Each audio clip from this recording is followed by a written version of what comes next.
Hello, everyone, and I'm not muted today. Great. Welcome, everyone, to Furball Friday. It's Larkin here. I'm so excited to be back. I have missed a couple of Furball Fridays due to my father being in the hospital with a stroke. So I'm excited to be back here today. Guys, today is dedicated to non-human animals. We are animals too. Yes, we are. Don't let Christianity tell you we're not. You're a plant or an animal, so I hope you choose the animal. All right. So we're talking about non-human animals. We're doing mediumship. We're doing animal communication readings. We're also asking questions about non-human animals, about their consciousness, their emotional intelligence, their relationships. A lot of people ask about or get readings from their animal totems and messengers. We're going to talk about that as well. So anything animal is related here. And as I mentioned on Wednesday, I'm going to post a bonus reading day for whoever I did not get to on Wednesday.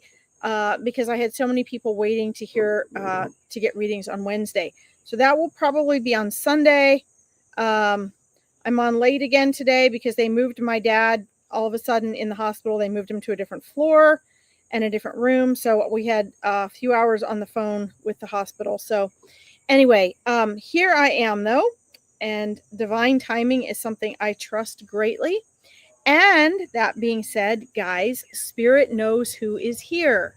So if you are here, know that your loved ones, your spirit team, your animals, your animal guides and totems, your loved animals that have crossed over, they all are aware that you are here. Okay.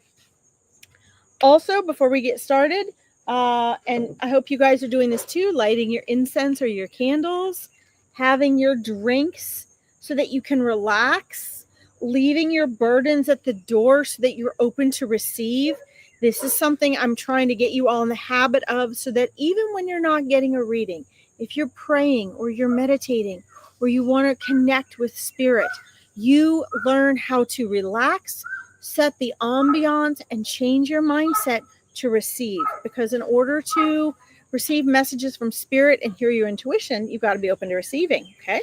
We're going to start out with some Nag Champa today with my little Ganeshi incense. And while we do that, I want to remind you all that if your loved one, your loved critter, doesn't communicate or come through for you today, it does not mean that they are not there. Okay, they are there. It means that spirit knows better, and we have to trust in divine timing, and that spirit knows more than we do, right? We have a limited awareness with our egoic cognitive mind, right? If we listen to our intuition, that's the part that our loved ones on the other side and our spirit team is tuned into, that which our intuition brings through, okay? This is why my Awakening Your Intuition program is so special, because it's important you guys learn to trust and listen to your intuition. All right. Animals love to piggyback. They love to bump in. They love to interrupt each other, partially just because sometimes a soul, human or otherwise, can get through better piggybacking on someone else. It just depends on the reader, their loved ones, their energy frequency at the time. It depends on a lot of factors. But spirit is so amazing because spirit works together to help other souls come through. Okay, so you can be sure if you don't get to hear from your loved one today, they may either be bringing a message through, giving you a message through another reading, somebody else's reading, because sometimes you're so emotionally attached or you want a reading so bad. Sometimes you better get a message. You're better at getting a message through someone else coming through. So please make sure today that you're listening to all the messages and you're open, and you're not just sitting there thinking, when's she going to call me? She hasn't called me yet. What is it my turn? Really pay attention to all the readings, okay? Because there's probably bits and pieces in different readings coming through for you. The other thing is sometimes, like I go where spirit guides me to go.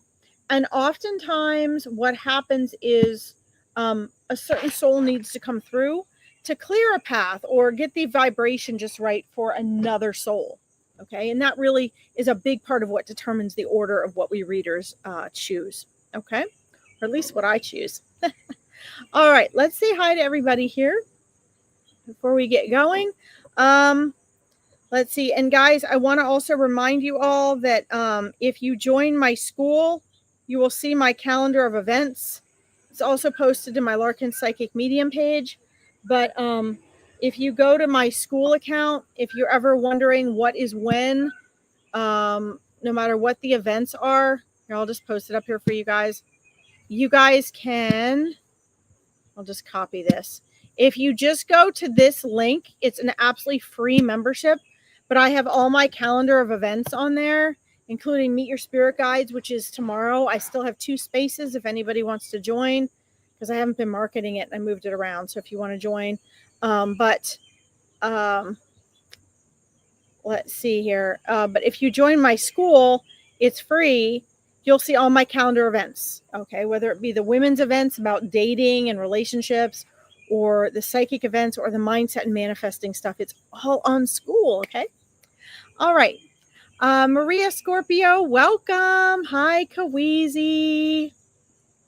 Oh, sweet Smokey. I've got you starred. I know you love Smokey. What a cool name. That is such a cool name. Let's see. So Maria, today we're doing animals. I'm sure there's a lot of other readers online right now that will do relationships.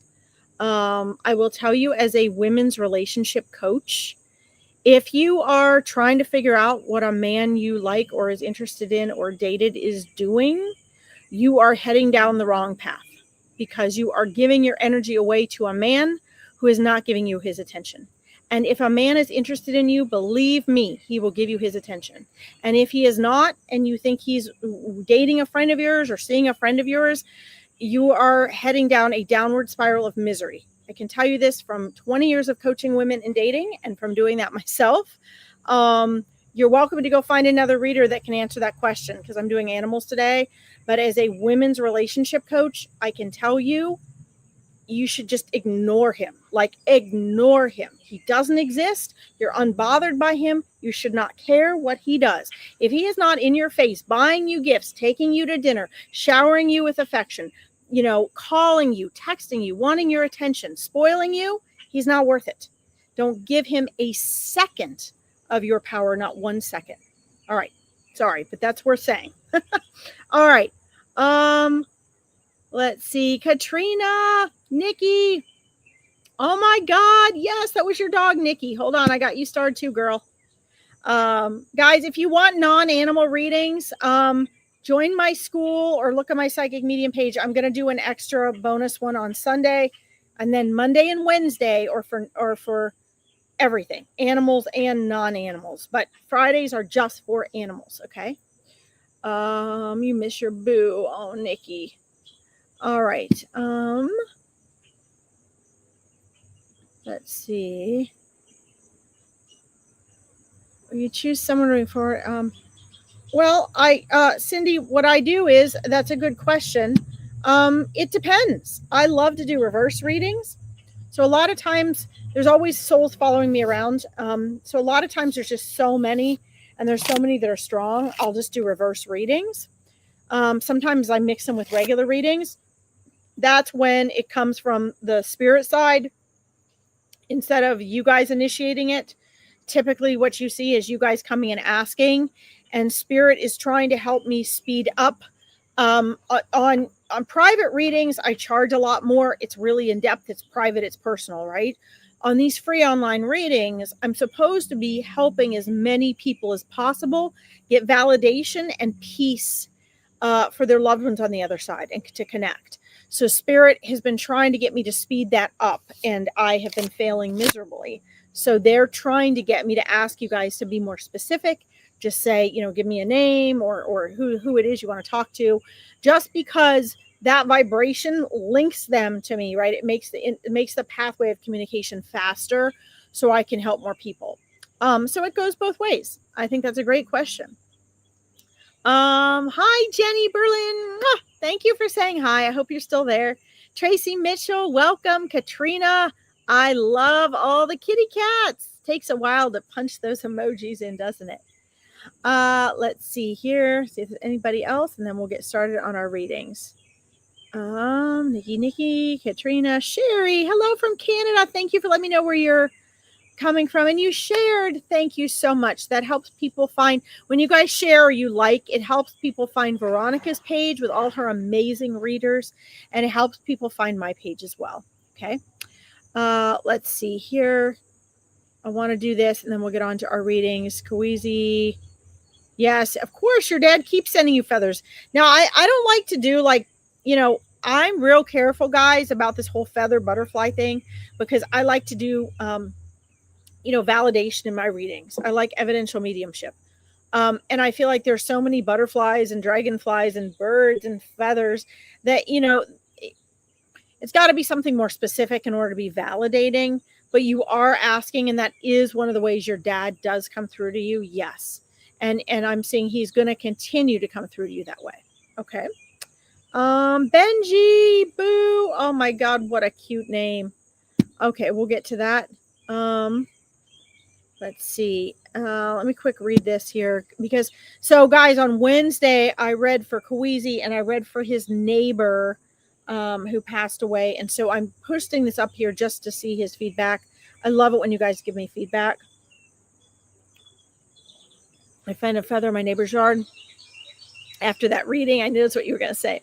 I told them their mom was watching them, and I told them everything was going to be okay. Good. What the feather meant.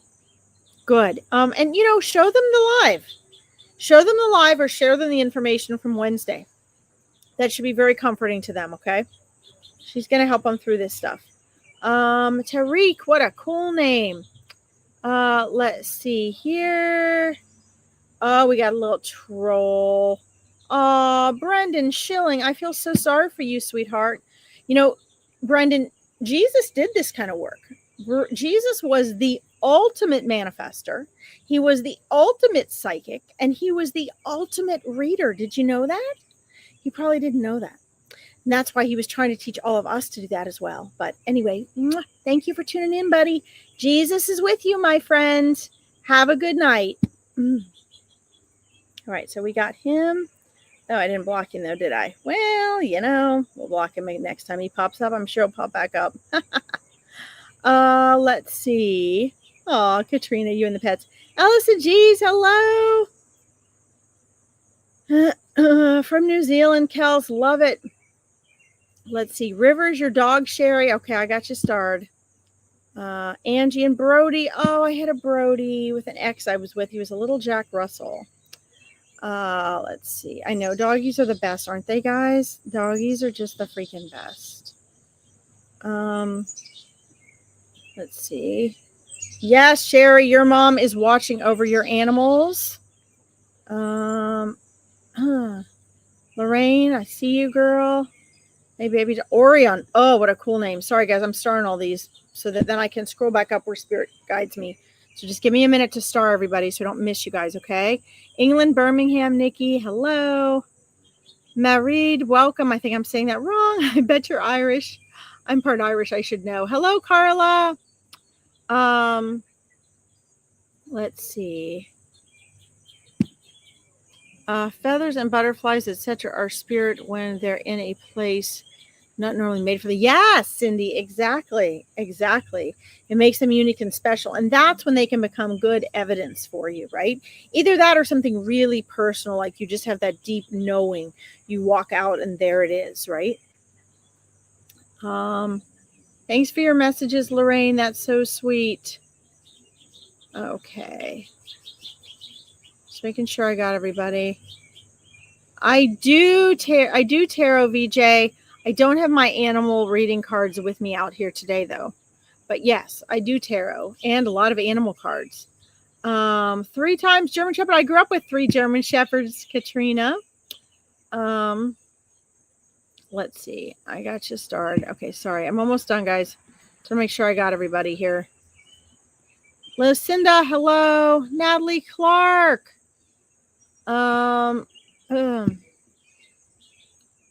Let's see. I always remember like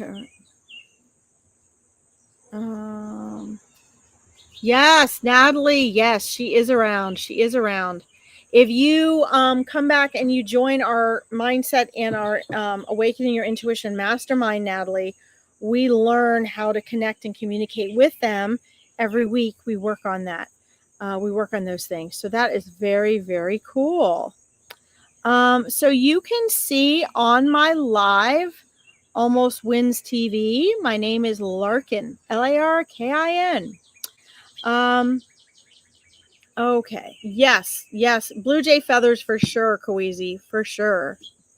All right. So we're going to go back up here and start here. I'm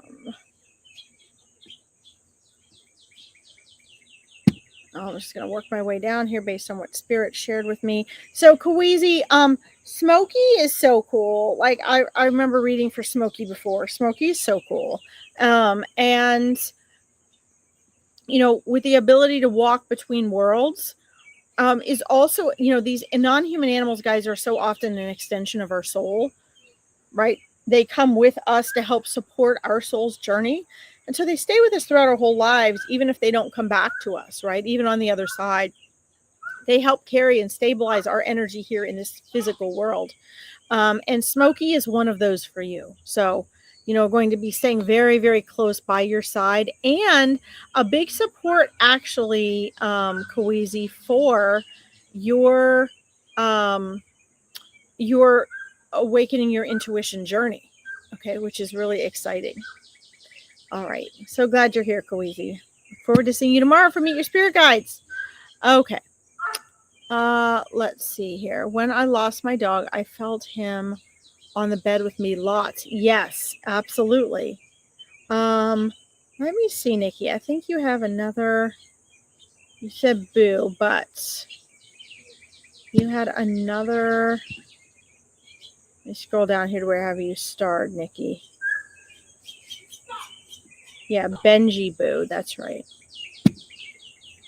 Benji Boo. What a cute name. I had a dog named Pooh after Pooh Bear, Winnie the Pooh.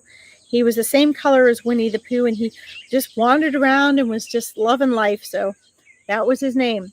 All right. Wow.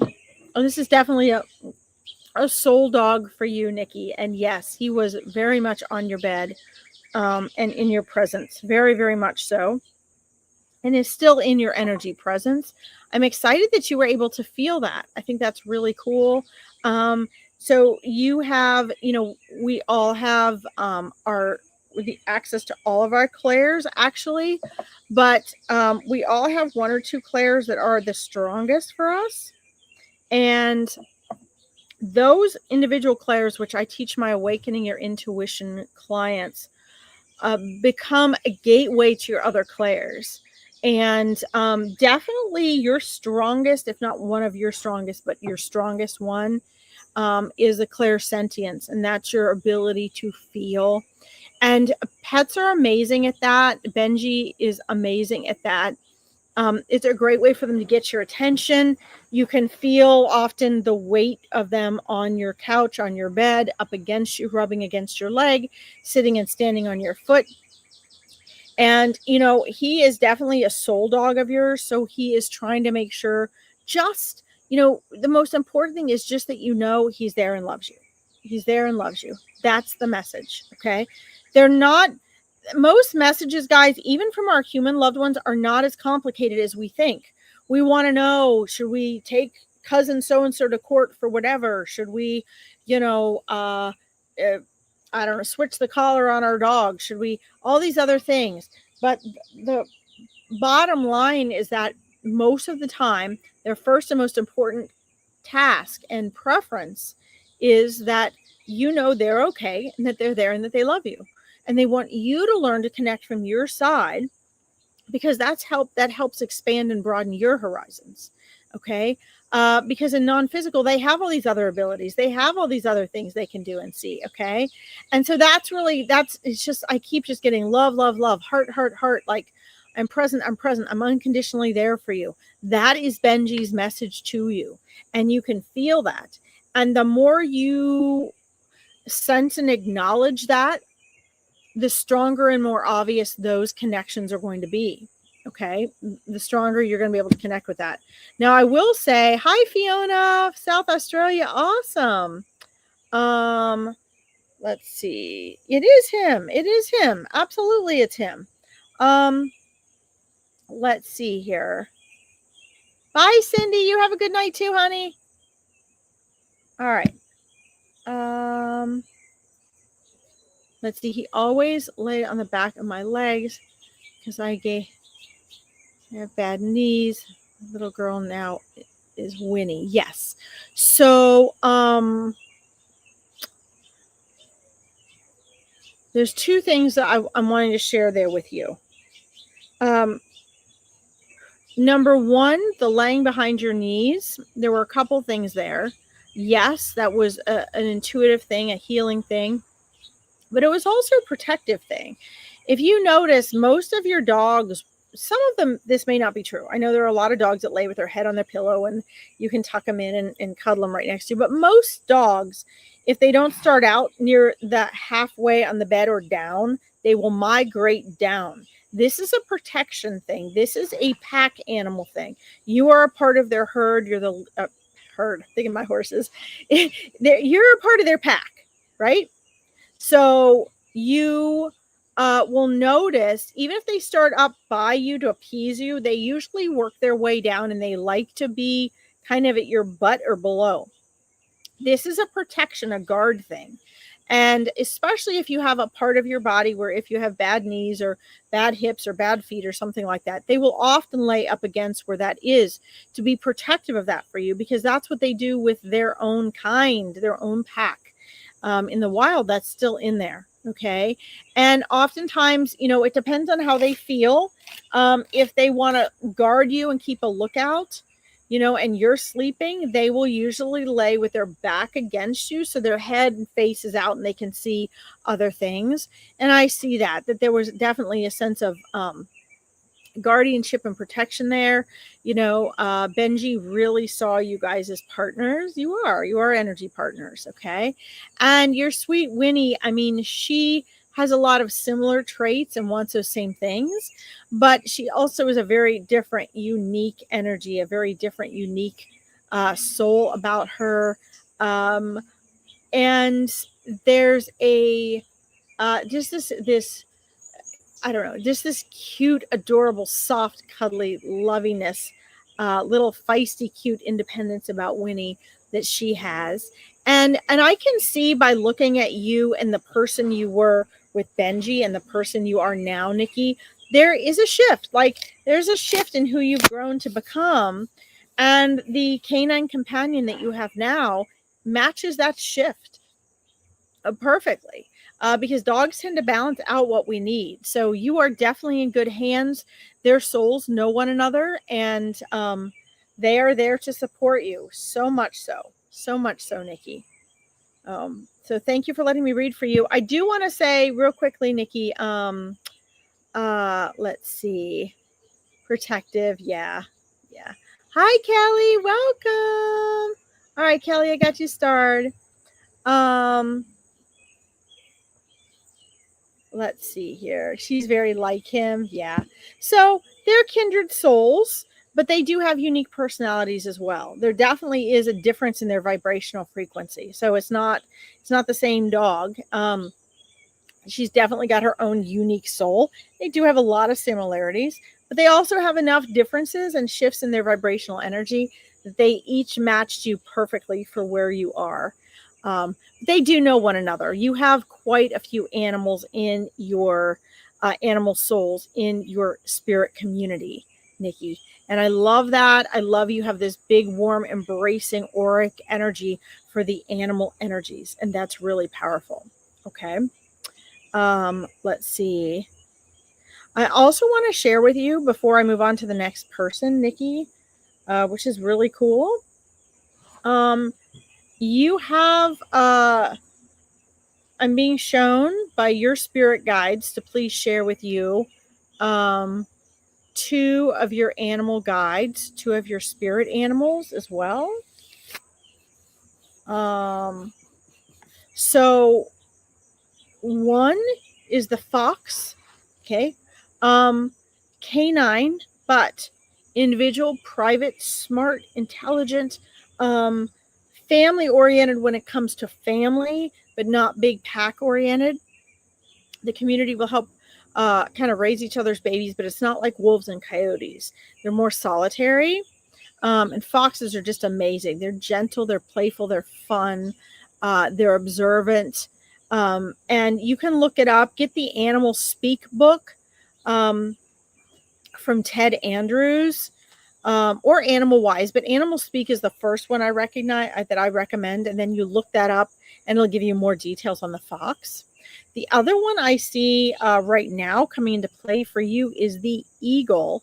And it's interesting. You can look this up and you'll probably see it might relate to this phase of your life. But the eagle also has a big bird's eye view, a broad wingspan where it can soar for long periods of time and float without effort by guiding on the air currents in the air without a lot of effort and getting a big perspective, right? Really getting an objective perspective of things. Being unique in your solid decisions and the things that you know to your core are right.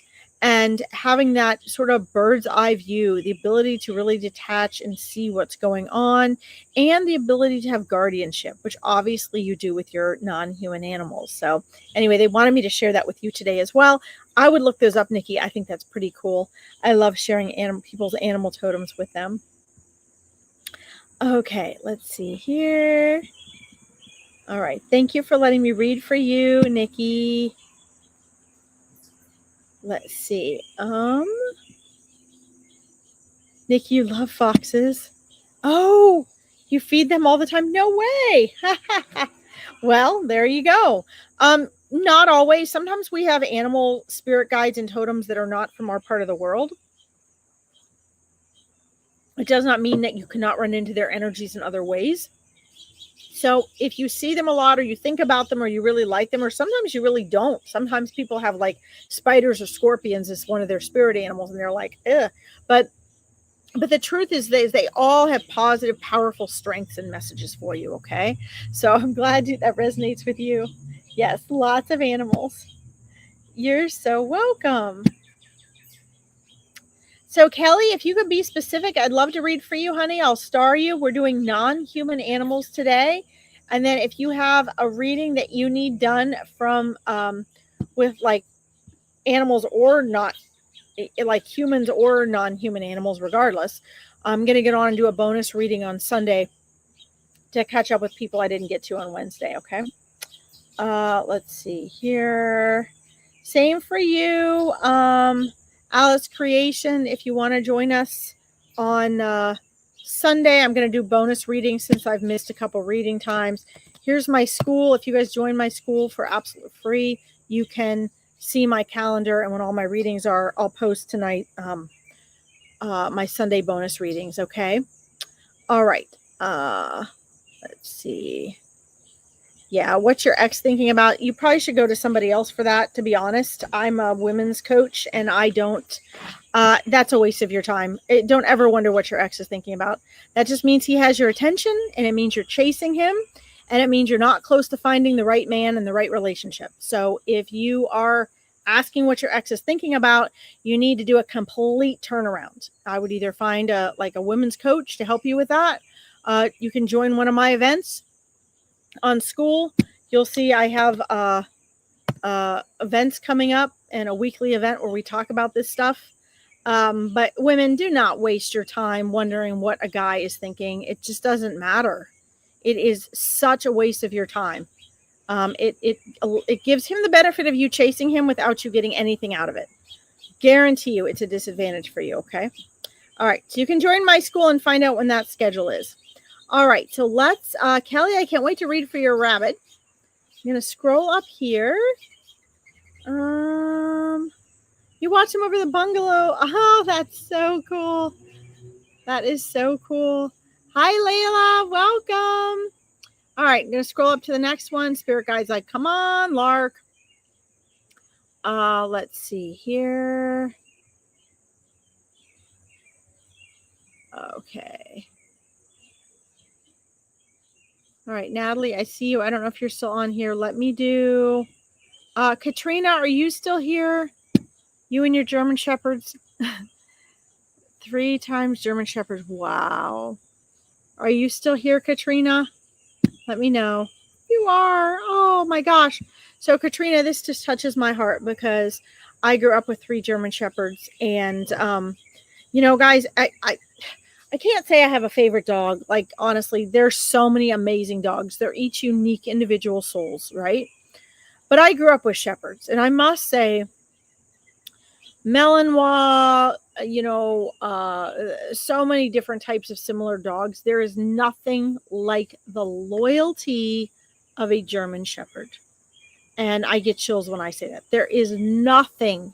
I mean, all dogs are loyal. They are. You don't find anything more loyal than a dog. But there is just this deep, like, almost like samurai, I will just completely sacrifice myself for you love and loyalty with a German Shepherd. It's a feeling. I guess you have to have one. You have to have loved one to know what I'm talking about. Yeah, best dogs. I mean, there are no words. So I grew up with Shepherds, and so of course I'm gonna be partial to that feeling, because it's just phenomenal. But that doesn't change in spirit, Katrina. That doesn't change in spirit. And a lot of times, so I'm being asked to share this with you, and no one's ever asked me this, but it's a good point. Spirit's having me share. Canine souls are canine souls.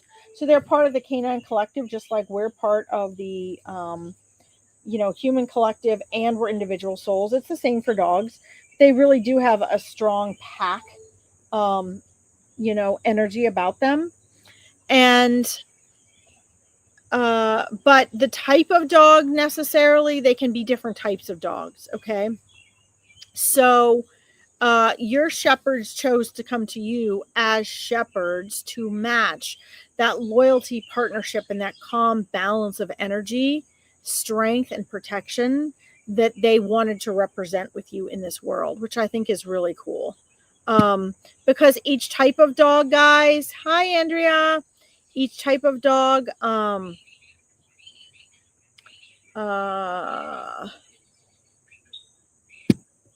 I was starring somebody.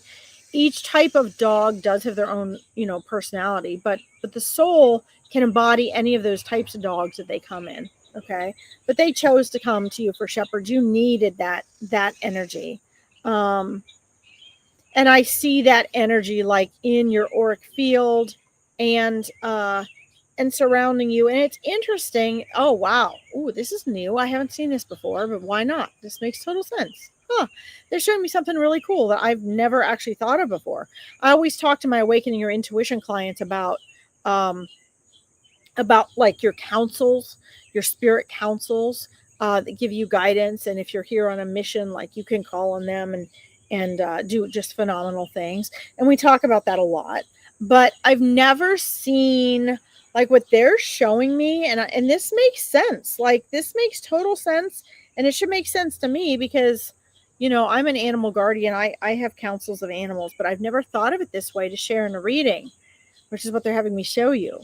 That like your 3 shepherds are like a part of an animal council for you.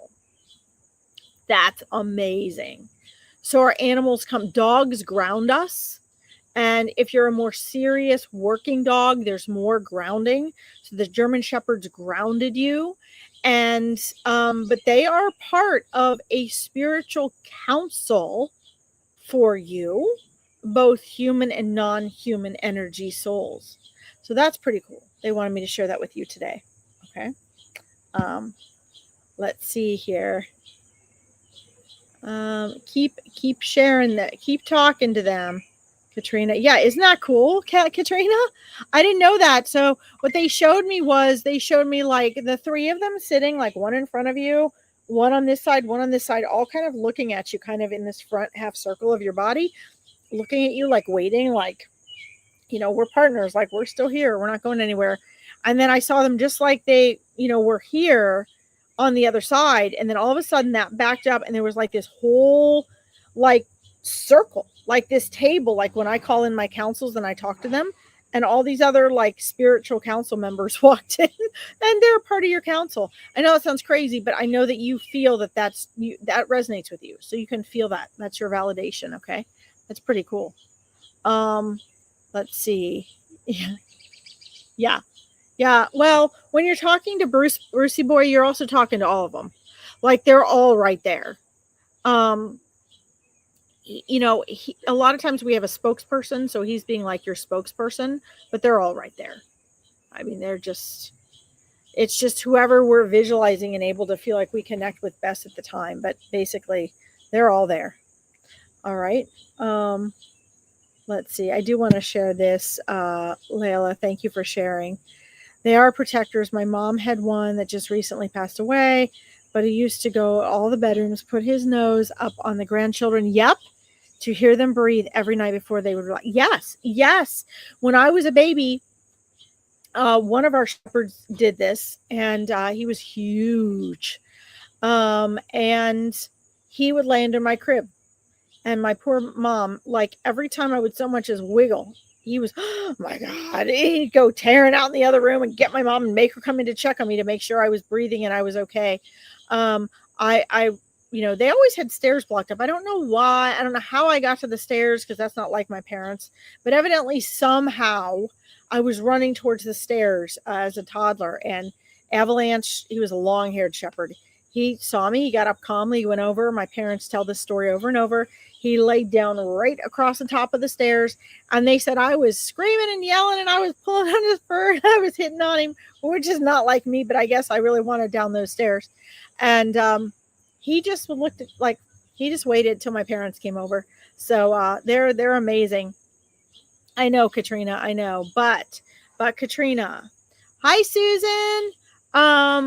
But Katrina, no, that, I know they are angels, Kelly, they are, but Katrina, know that, and again, I mean, you're going to miss them no matter what, right? Like you miss them. Like you're always going to miss them. And people say, oh, you know, things heal with time. Yeah, to an extent, things heal with time. But there's also things that, you know, when we love someone or something that just doesn't go away, right? That we just always will feel and always miss them. And there's a reason for that. You know, there's a reason for that. I got to somehow scroll back up here. I want to do your rabbit. Looking for your rabbit here, Kelly. So you will miss them, but I think it is important to also, guys, I share this all the time and your loved ones want me to share this because they want you to have comfort. I think it is important that you guys remember and always understand that your loved ones, including your animals, especially your animals, like they were with you before. And they were with you before and they will be with you again. And they're outside of space and time. And here's a really cool thing that I think is positive that helps me, right? Because I feel so deeply. It doesn't matter how long somebody's left this world. I still miss them desperately. But I hope that this is comforting for you. They're telling me to share this. You know, you got to keep in mind, in order for us to experience more with each other and grow and learn and expand in all of eternity with each other, this includes our non-human animals, we have to pass in and out of these worlds. There has to be a beginning and an end in order for us to have a new experience with them, right?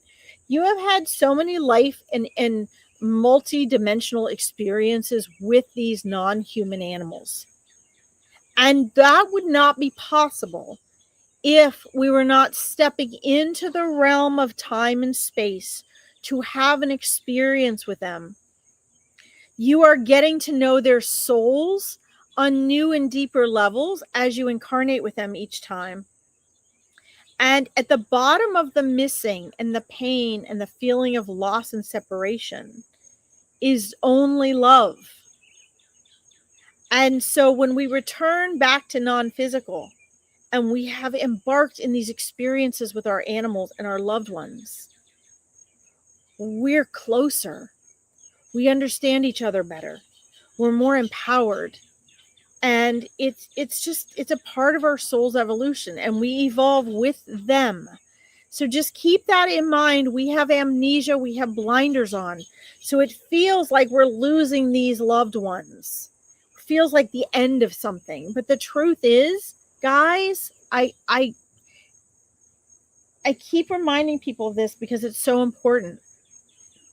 It's not that you're all born here and then we die, we meet up on the other side. It's not like that. Your souls are already eternal. You were with your German shepherds for eternity. You know their souls. And so when we're born, we have to have this amnesia so that our heads don't explode, so that we can have a fresh experience in an incarnation. Okay? And so when you miss your loved ones or you miss your pets, just keep that in mind. You were together before this life. And you're still together. You just aren't perceiving them the same way because you're in a limited reality. And you will be with them again after this life. And so on and so on and so on. And when you recognize that never-endingness to them, trying to keep the mosquitoes away. When you recognize that never-endingness, what happens is the missing turns into the gratitude of love and time spent together instead of a feeling of loss. Okay? So I hope that helps you guys. I hope that helps you. Oh, let's see. I'm going to send your Council of Shepherds with you, Nikki. Let's see. Not Nikki. I'm sorry. I'm getting all you guys mixed up here now. Katrina. So Kellyanne, let's see. My Pearl Golden loves her daddy and is so jealous. Oh, yeah. We've talked about her. Yes. She is so sweet. But it's, remember, it's that she knows the love and attention she gets from you comes unsolicited. And she knows things that he needs. So a lot of times our non-human animals are coming, they're seeming to favor somebody. Sometimes it's not that they favor somebody more. Sometimes it's simply that they see those other people need something that you don't. And or they have limited time with that person. And or they feel like they have to please them and that their love is more conditional. And they know with you it's not. It's not really that they love someone else more. All right, let's tune into your bunny. Here, Kellyanne. Yes. You're welcome, Katrina. Let's see. Oh, Layla, you got a kitten after your husband passed. Yes, it does help. And he encouraged that. That was from him. That is good. I see you, Susan. So we're going to do Kelly's rabbit now. And Susan, here's what I recommend. Today is non-human animal readings. Friday is dedicated to that because so many times they get neglected and they don't have a voice.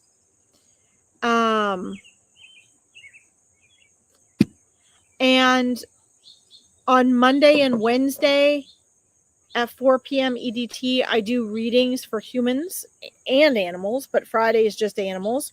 Or you can join me Sunday for my bonus reading to make up for a couple of the lives that I've missed. I will have that posted on my school account. Okay, Susan? Veronica has the best readers I've ever seen here. So if you don't want to wait for me, that's perfectly fine. I'm sure there are hundreds of readers online right now that can read for you. Okay, Susan?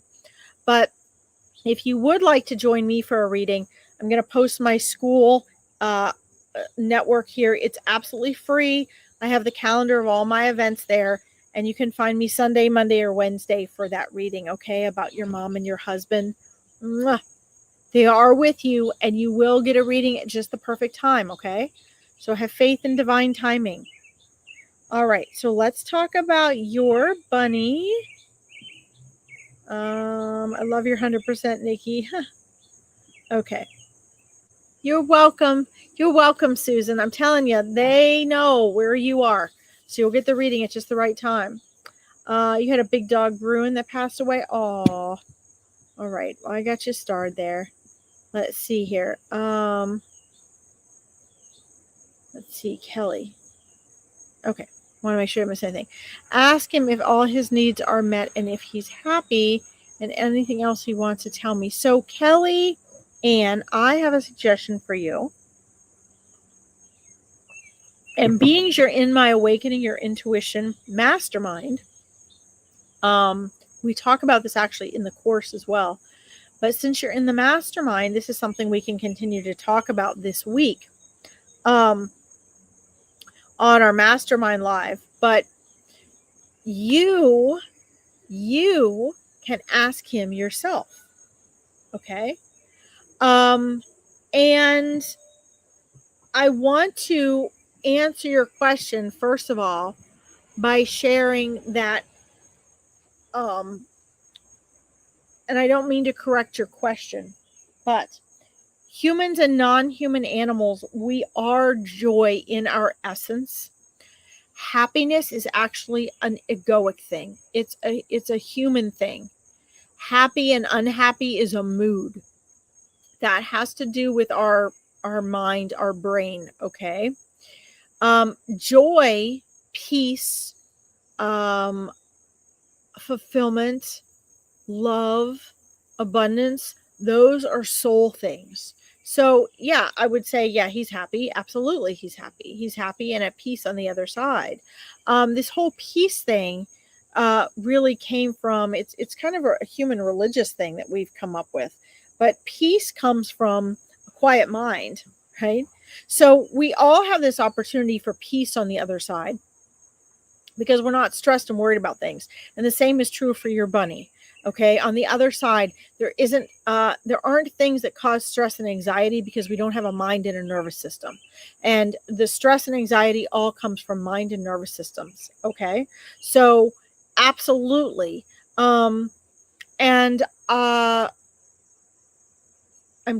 looking at my third eye to see like where he is right now. Looks like he bounces back and forth. Between different groups of energies that he enjoys. So animals are all a part of their collective, just like we are. I told you guys this before. The bunnies have their individual souls and their collective bunny soul. So I checked in. He's running around in green grass, clover, flowers, dandelions, beautiful gardens with bunnies. And there are so many. I didn't know this. I haven't tuned in very often to where bunnies, who bunnies hang out with on the other side. A lot of times it's other humans and things like that. But he is running around with just this whole communities of bunnies. And they're so happy and they're in gardens. And here's what's really neat. There's a lot of beautiful ethereal beings in with bunnies. There are animal angels and so many beautiful etheric beings and creatures that run around and hang out with the bunnies. We see it here. We see bunnies. They're sweet. They're gentle. They're cute. They're happy and content. Actually, a lot of them like cats, but they're happy and content around birds and butterflies and things like that. And that's not a joke. That's really their energy. They really are that innocent and very intelligent too, though. Actually, they're very intelligent souls. And so I see this big bunny community that he's hanging out with. I also see him hanging out with other animals, with cats, with a lot of beautiful garden animals. So yes, I would say if we're using the human egoic term happy, he's very happy. I think the message is pretty simple. The message is just like, I'm there, like I'm here. And I love you. And here's the thing about bunnies. Part of this might be because they're prey animal energy, right? They don't have the same goal oriented, task oriented minds like dogs and cats do. They're just peaceful being present. And that's how he is. So he's just peaceful. There's nothing specific to tell you other than I'm here and there's love. And look at all this is going on. Look at these fields and fields of flowers and clovers, right? And guys, that's kind of how bunnies are. Like they're very peaceful. They're very peaceful. So he's super cute. Thank you for chiming in and asking about him. Let's see. You saved him from a dog attack.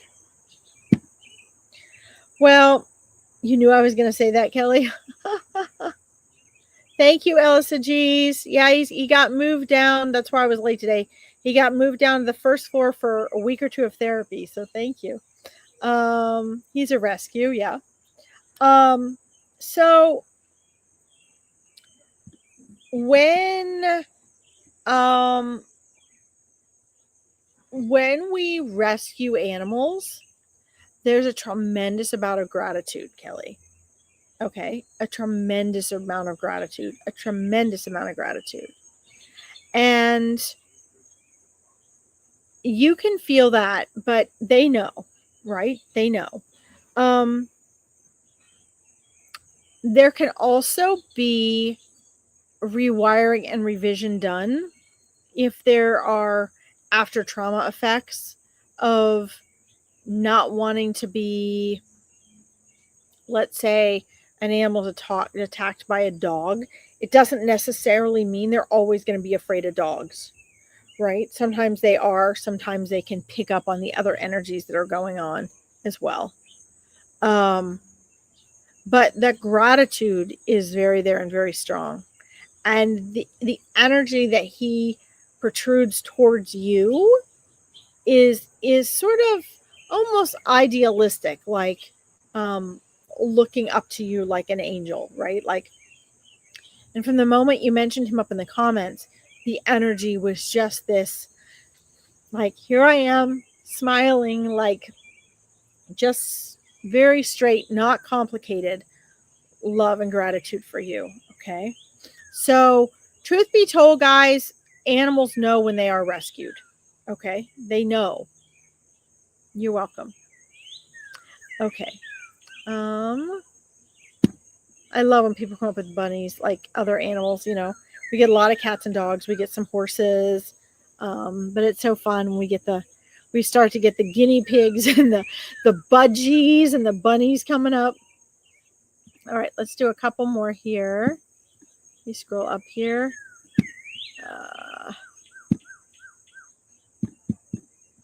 The bunny energy is very different. It's a lot like horse energy, but different. So if you have that Animal Speak and Animal Wise book, Kelly, I would look that up a little more in depth, and you can get more in-depth insight as to what they represent in your life. Okay. Let's see here, guys. Sorry, let me unstar this. I've already done that. Sorry, guys. I'm looking for the next one I have starred here. Got squirrels coming up to me here. Natalie, are you still here? Natalie, let me know in the comments if you're still here, please. So Elisa G's, I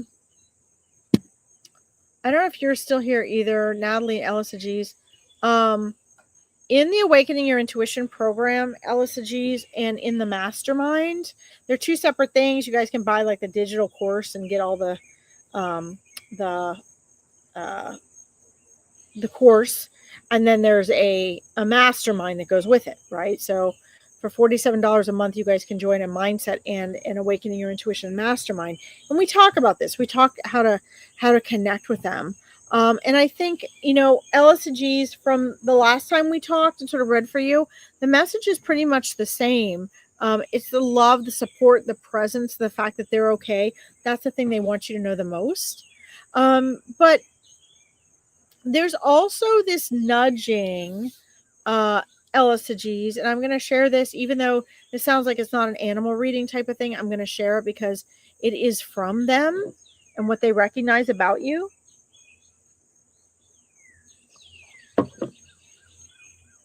They want you, you're never stuck. You're never stuck. So I don't want to make it sound like I'm saying you're stuck. You're never stuck. But they want you to push forward out from where you are. Does that make sense, Elisages? And Brody and Angie, yeah, they're dogs, but they can see where you need to go. They can see what you're doing and what you're not doing. Hi, Sean. Welcome. You're there, Natalie. Awesome.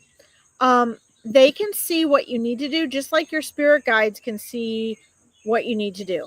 Okay. So they want you to start making some decisions. Oh, Carla, I'm sorry. I saw your question there. I didn't see your comment before, Carla, about your daughter, but I did give you guys instructions as to what to do here. They want you to get in a place that the energy doesn't feel so stuck. Again, you're not stuck, but your energy seems to be caught up in something. It seems to be caught up in not moving forward, and they want you to move forward. They want you to step out of your comfort zone instead of, and forgive me for saying it, but this is how they're saying it, okay? Instead of you having reasons, they're calling it, which I think is very nice of them to call it that. Instead of you having reasons for why you're not doing something or why you can't afford something or why you're at a certain place in your life, they want you to start taking some risks, to really believe in yourself, to really have a vision of the future you want. And yes, these are your dogs speaking. And get out of your comfort zone, right? Because everything you want is outside of your comfort zone. And they want you to go there. All right? So this is coming from your dogs, and their energy is still there, grounding you and supporting you, even from the other side, grounding you and supporting you. Okay? So take that to heart. They're sharing messages with your spirit guides. And by the way, keep working with your spirit guides. Okay? Keep working with your spirit guides. Remember that Meet Your Spirit Guides was meant to be taken on and move forward. Build that relationship. Practice what we talk about. Okay? Guys, Meet Your Spirit Guides is tomorrow. If any of you still want to meet your spirit guides,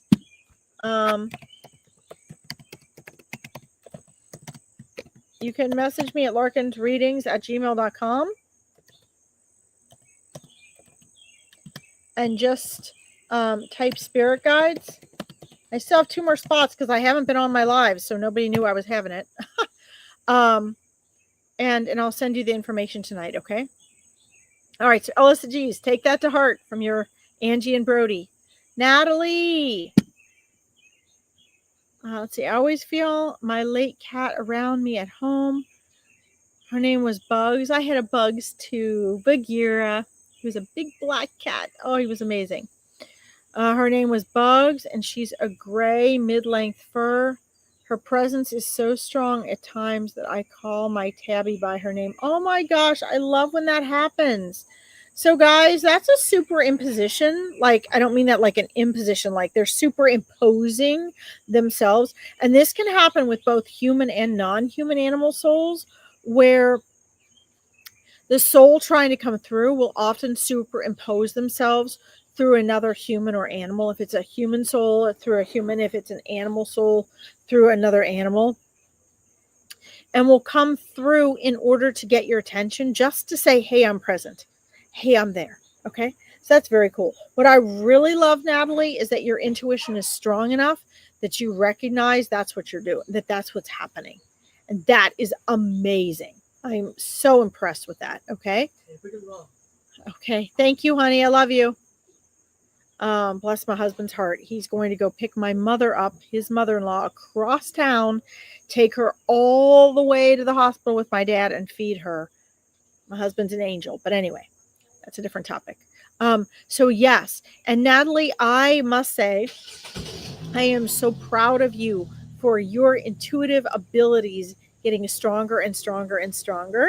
And you know, it would be fun if, don't forget, if you want to join our Awakening Your Intuition Mastermind. We have that every Tuesday now.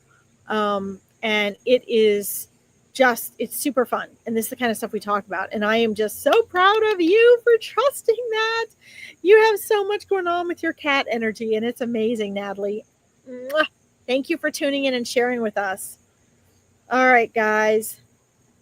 Guys, don't forget, if you join my school, I have all these cool events coming up.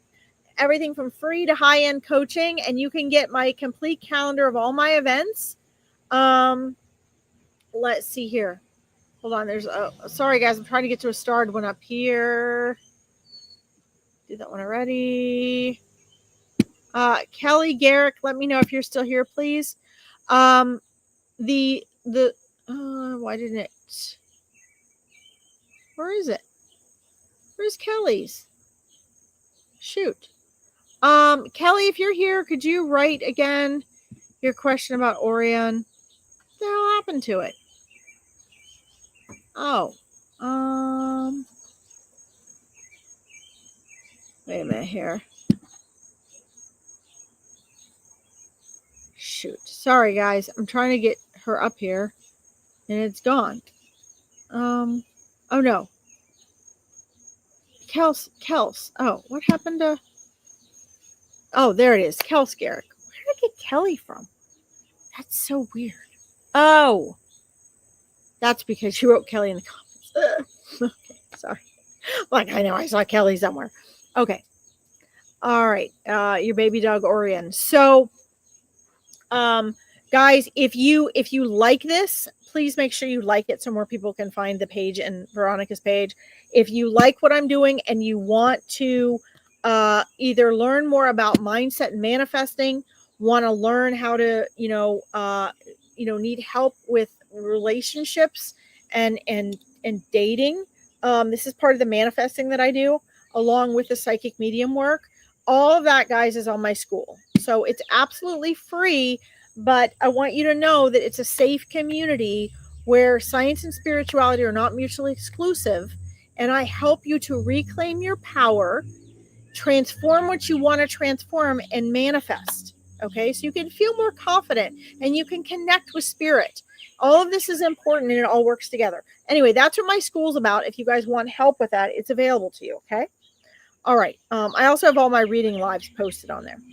So let's choose. Let's see if Kels is here, and then we'll check in with baby Orion. Baby Orion. Let's see. Okay.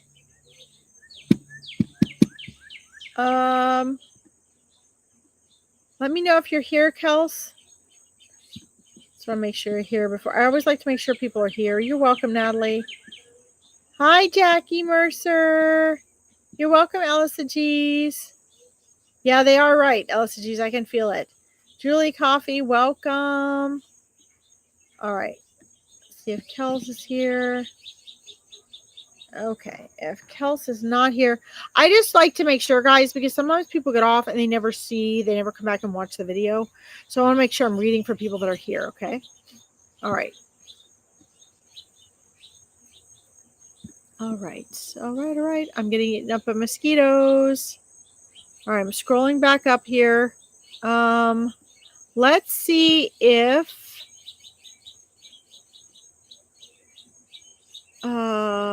Layla, are you still here? Let me know if you're still here, Layla. Layla, just let me know if you're here.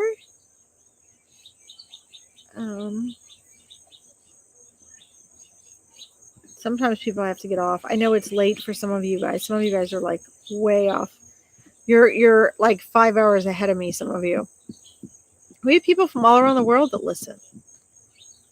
So let's see. Oh, Border Collies, Lorraine. Ah, girl.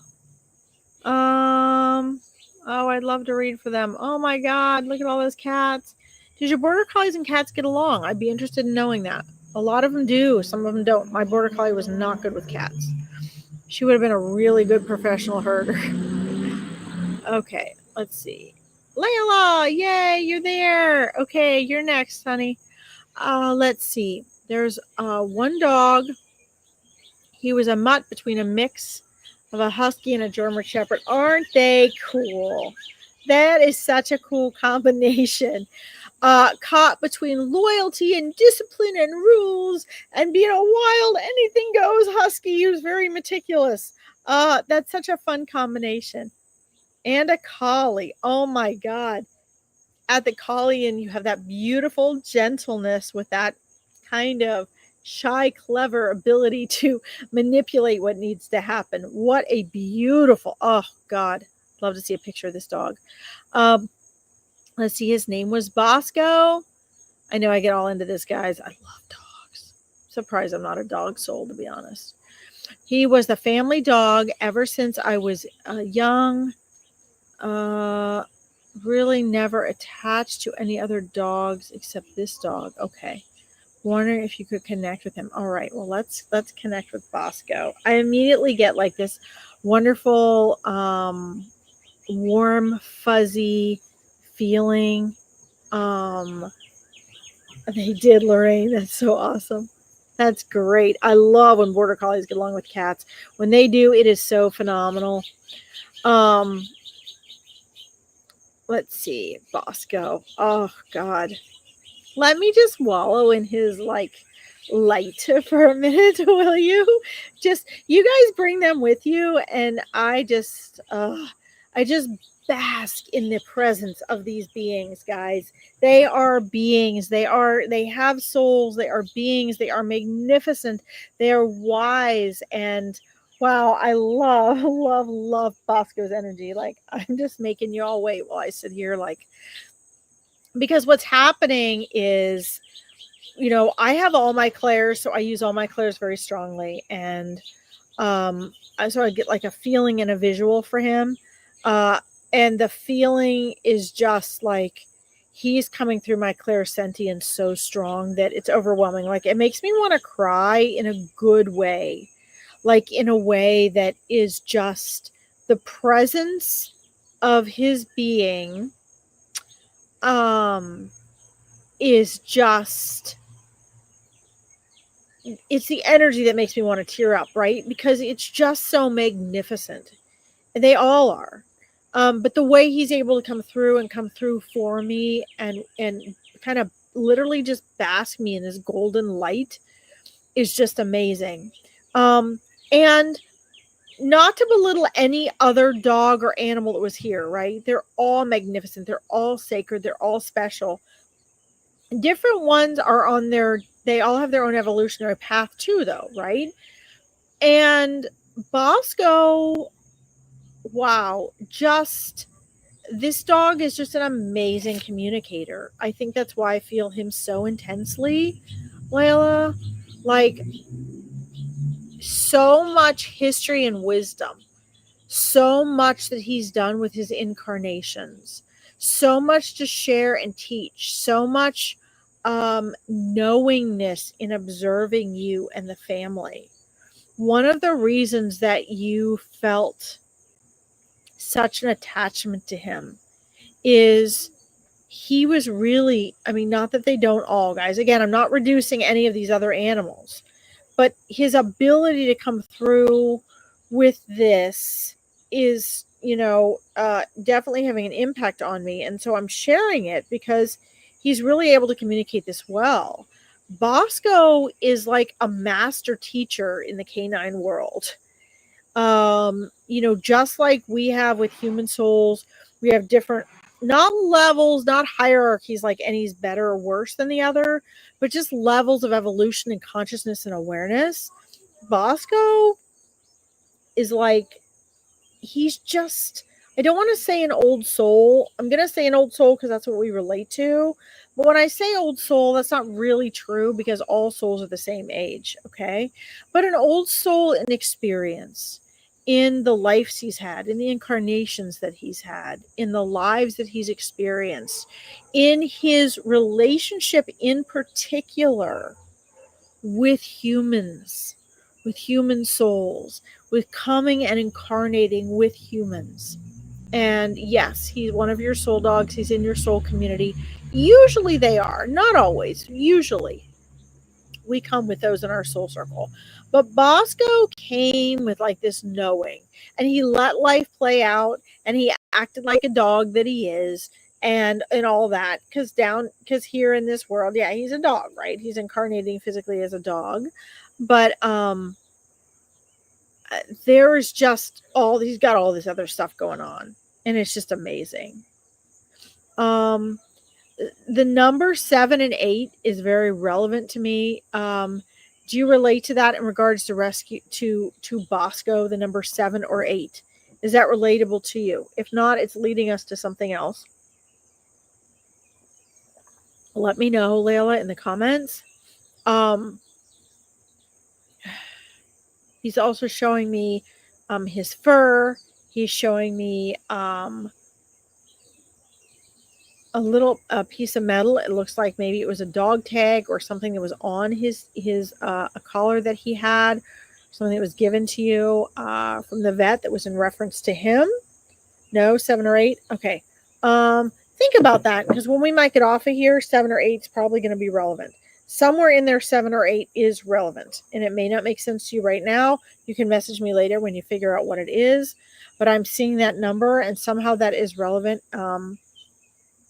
We don't always know what it is at the time, but that's coming in very loud and clearly.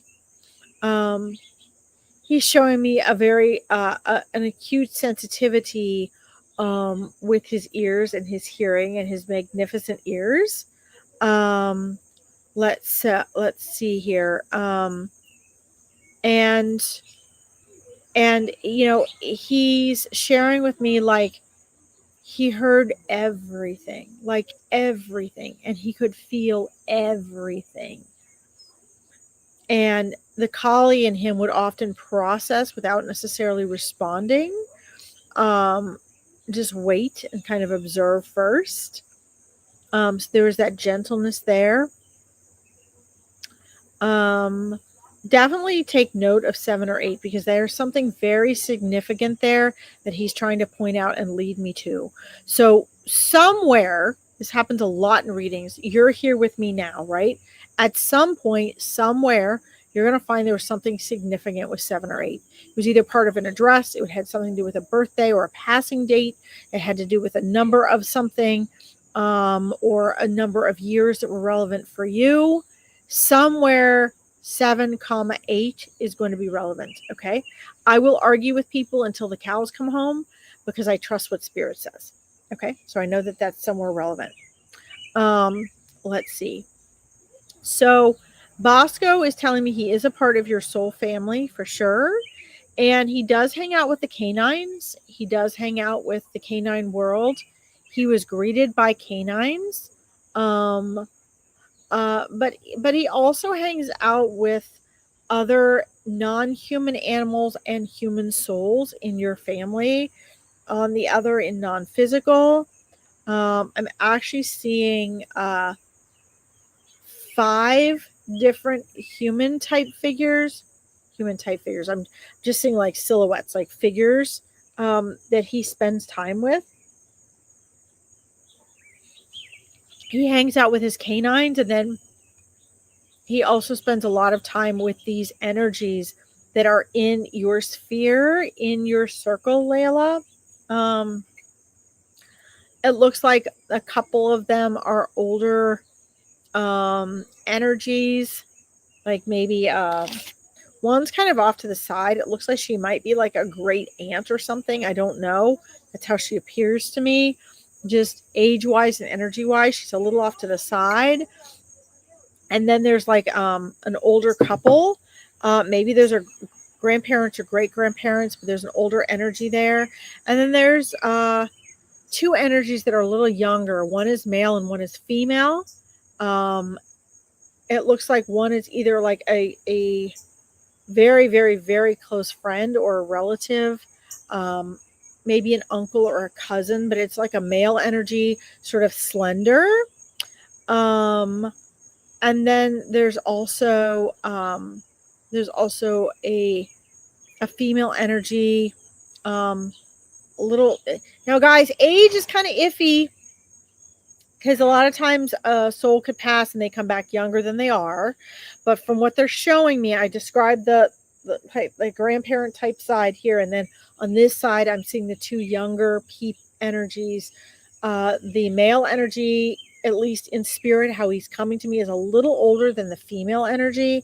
The female energy would probably be closer to your age. Maybe like, and let me know in the comments, Layla, yes or no, and then I'll check comments in a minute. Just let me know yes or no so you don't interrupt anything that's coming in.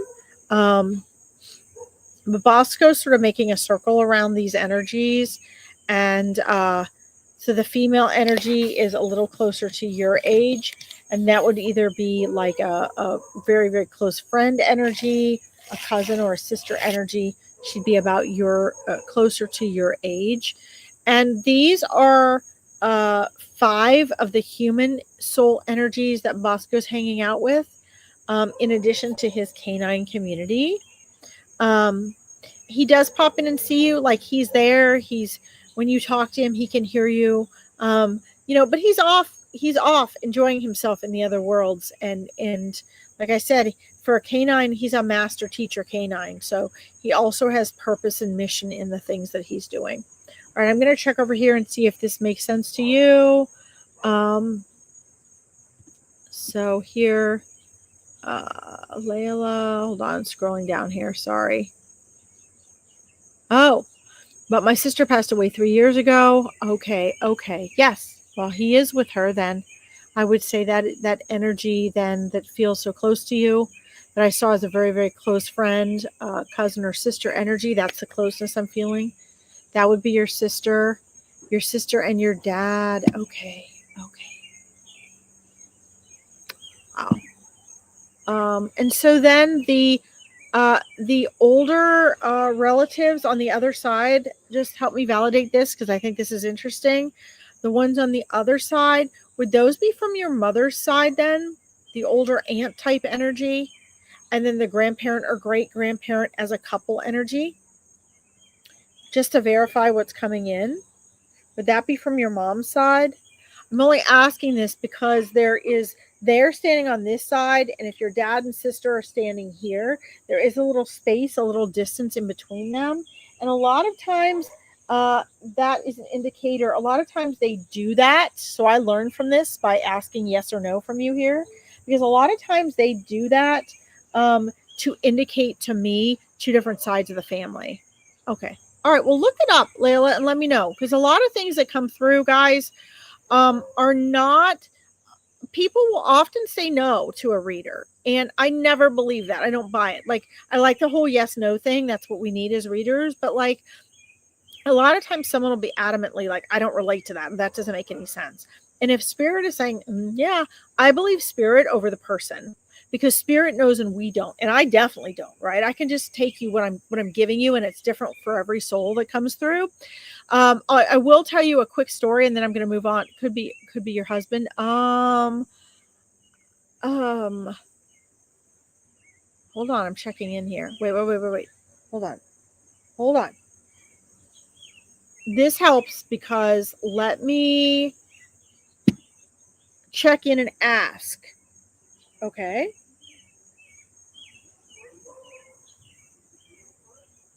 The gentleman next to your sister is rather slender and just looks slightly older than her. He has a button-down blue shirt on and jeans. I'm getting yes. Your husband is the one standing next to your sister. So then I'm asking, who is on the left then, and why is there a split? And you can verify if this makes sense to you, okay?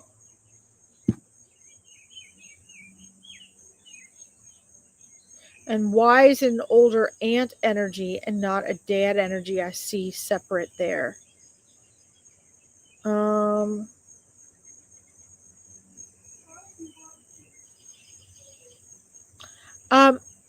Layla, did your dad's parents, I know it's supposed to be animals today. Did your dad's parents pass away?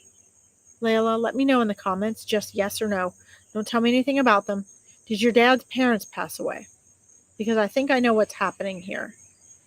I think I know what's happening on the left side, where I'm seeing the older couple. and then the individual older lady. Just yes or no. Did your dad's parents pass away? Yes. Okay. Here's what's happening. On this side, it's your sister and your husband. Your husband is now smiling because that was validation. Do you guys see how this works? Like, it's totally different with everybody. Sometimes souls have to inch their way or work their way in to get through a certain way. And I have to take whatever's given to me and translate it. And the more I sort out the riddle, the more comes through. Okay. So I see what's happening now. So your sister and your husband are here. Your dad's parents came forward, not your dad, because it was harder for your dad to get through to me. Okay. Maybe that wouldn't be true for another reader. I don't know. For whatever reason, maybe it's not because it's me. Maybe it is because it's me. I don't know. Just right now in here, he was having a harder time moving forward. Remember I said earlier, sometimes other souls, human and non-human, come forward so that another soul can come through. So this ant energy on the left of your dad's parents and your dad's parents are holding space and making way for him to come through. Now I can see they've broken through. We've acknowledged that. Now they're relieved and they can reveal themselves. Now I can see your dad moving forward from the aethers, kind of in the tiny space between this ant energy and your parents. So I'm not looking at you. I'm looking at my third eye right now. Okay.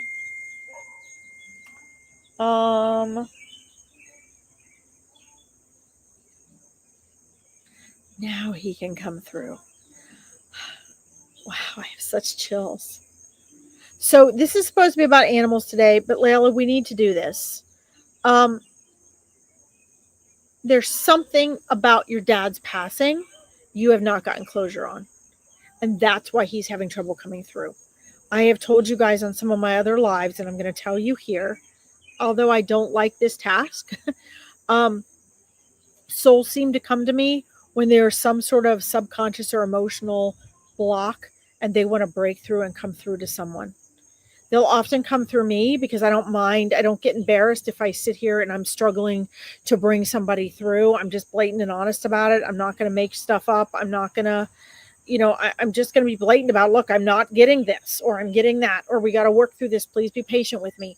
Because if a reader can help them work through that and break through that and bring it to your awareness and acknowledgement, then in that forgiveness or acknowledgement, then they can start coming through to you. And that's what your dad wants. Your dad wants to be able to come through to you, have you recognize it, have more of an ease and open flow there. He wants you to be at peace. He wants you to have more healing. He wants you to know how much he loves you. He wants you to understand that he knows there were some elements of a lack of closure. And maybe it's just emotional, but it's there. And so what I love is that your family is coming to the rescue here, and they were walking through, and like they know how to better communicate with us than we do them on the other side.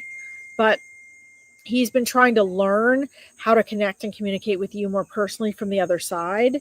And your other relatives, his family coming through for you guys there is really helping with that. Okay, they were making the way there for that.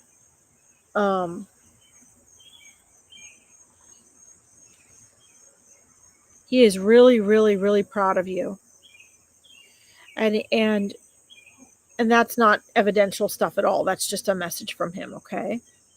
But he wants you to know that as a soul, in doing his review and looking at his life, his time with you, one of the things that as a soul he reflects on and takes as a lesson is that he feels, and you might not feel this way, you might feel that he did, but he feels as though he needed to spend more time with you.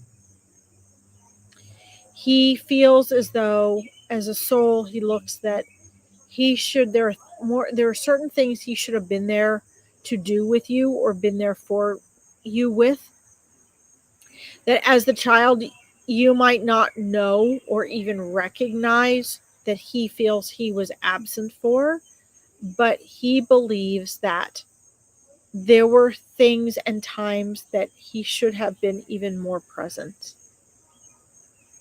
And that's what he wants to say to you. And he's been trying to get through just to let you know he is present with you. He does love you and he's proud of you. And there are things that you might not even recognize that he now sees. There were opportunities for him to spend more time in this world with you. And knowing what he knows now, he would have looked at what his pull and his need and priorities were at the time and realized how quickly life goes. And he would have spent that extra little bit of time. But he's saying we can do that on the other side and we can do it again. Okay. Wow. So Bosco is with all these people, with all these souls. Okay, Layla, I know I took a long time on this, but there was a lot that needed to come through for this today for you. And it's really, really powerful. And I thank you guys for your patience. Like, I know, guys, that I take a long time. I do these online live readings, free live readings, like I would a $200 long session reading. Okay. It doesn't mean there aren't benefits to doing the private session. There are. But I'm just saying spirit unfolds and reveals. And so I want to thank you guys for your patience with that. And I also want to bring one other point up. You're welcome, Layla. I reserve Fridays for Furball Friday specifically for non-human animals because they don't always get the same amount of attention. But I want you to see, and I'm just realizing this myself, Bosco revealed himself to me as a master teacher, right? Hi, Mystical. Welcome. Bosco revealed himself as a master teacher. And then I want you all to see what he did. He's not just a canine on the other side, a canine soul being cared for and loved by human souls. He shared with you that he's with other canines, but he's also with your other soul family members. And then human souls came through. He brought forward your sister. He brought forward your husband. He brought forward the souls that could bring forward your dad. And you know who did that? Bosco did that. I want you all to see this as a master soul, non-human animal soul on the other side. So the next time we elevate just the human souls and we don't recognize the power and mastership and evolution and wisdom and guidance and angelic spirit guide quality of non-human animals, this is evidence of that right here. Thank you, Bosco. Right in front of all of you animal lovers to see this, okay? So please make note of that. And those of you in my Awakening Your Intuition program, we will definitely be talking about this on the Tuesday Mastermind, okay? And going in depth with this and letting you guys practice this with your own non-human animals, okay? This is amazing. All right, I got you started, Mystique. My dad had to go get my mom so I can stay on a little longer than I was going to. Guys, let me know in the comments if you're liking this, if you find it valuable. Just make sure you like it if you find this valuable. And this helps people find Veronica's page at all because our goal is to really help people, right? Let's see, I have Pet Queen next. I love that name. Don't forget, guys, if there's anybody here on here who wants to do Meet Your Spirit Guides this weekend, if you literally want to meet your spirit guides,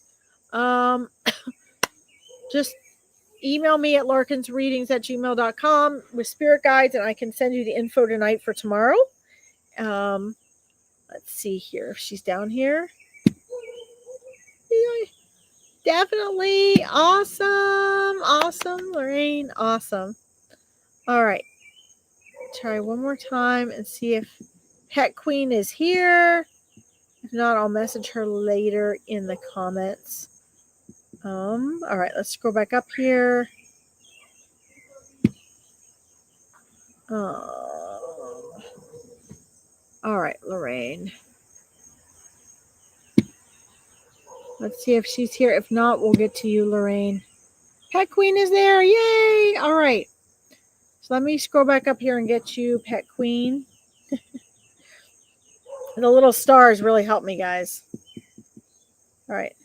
And we'll get to you, Lorraine. So guys, don't forget, I know I'm going to post this again.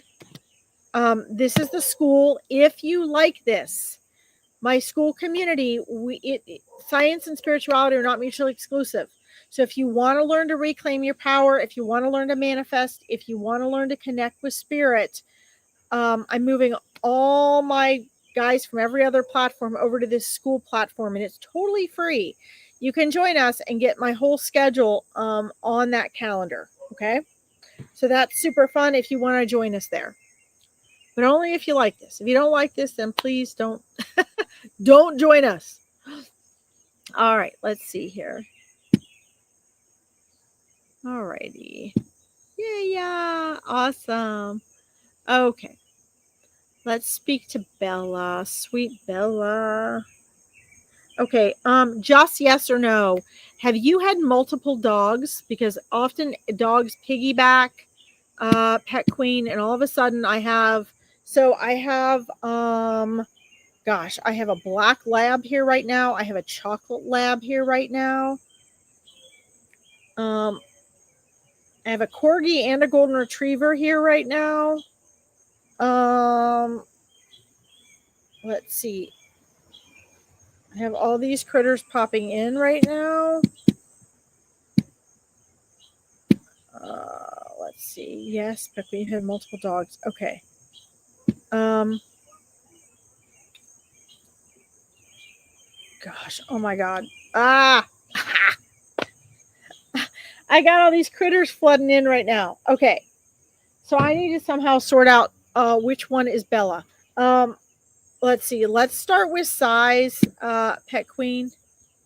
No, those aren't them. Okay, so we got other animals coming in here. I have a dog with like up ears, or supposed to be up ears, in a marble color, like marbly fur, different colors. Okay, medium size. Was Bella medium size? Like, so medium size to me is like 30 to 50 pounds. 30 to 50 pounds. Let's see. I've got, moving forward, I have somebody like, I know this sounds really bizarre, guys, but I've got somebody like, no, okay. Oh my God. I'm getting totally flooded here.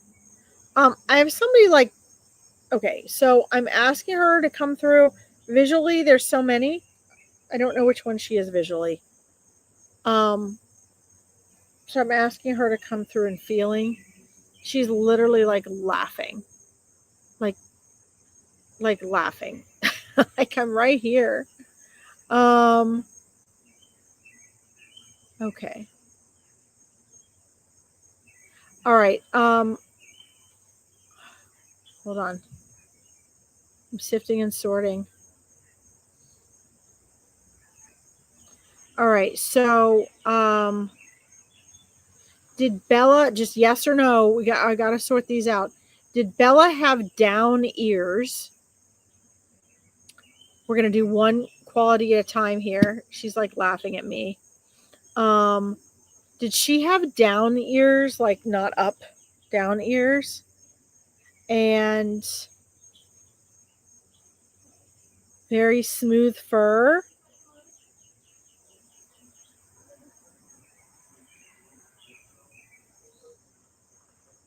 I'm picking who I think it is, who I think I got here, guys.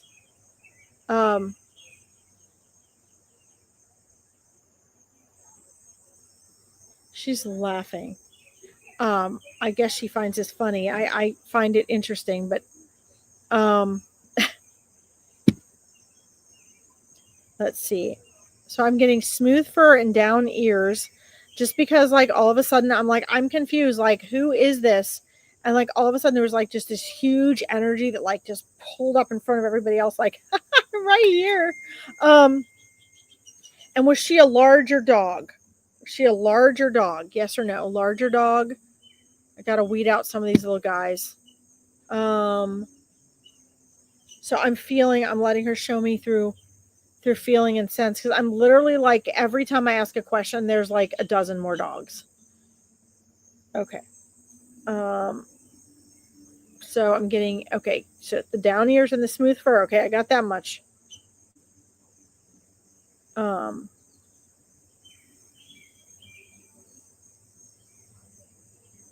Big brown eyes. Is she the one that had the tail that wouldn't quit? Like just very happy and wagging. Is this the one? No. Okay. So no, she was not big. Okay.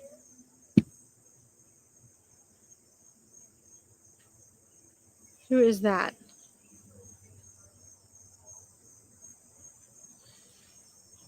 Who was the big one, Pet Queen? Who was the large dog? There's a large dog here. Very adamant to get through. I don't know if that belongs to someone else here. No tail. Okay. Okay, that's why she laughed when I said the tail that wouldn't quit. Well, energetically, her tail wouldn't quit. Okay.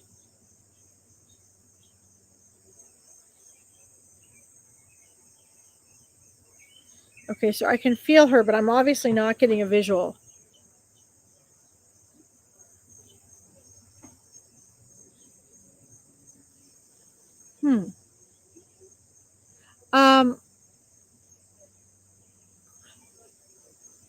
Okay, so we're going to kind of go off in some weird angles here. Pet Queen, who's having the eye issues? Was that in reference to Bella, or was that in reference to you or someone you know? Because I'm really strongly getting vision issues. So it's a small dog. Okay. No large dogs. Well, they're not backing off, and I'm asking them to. Okay.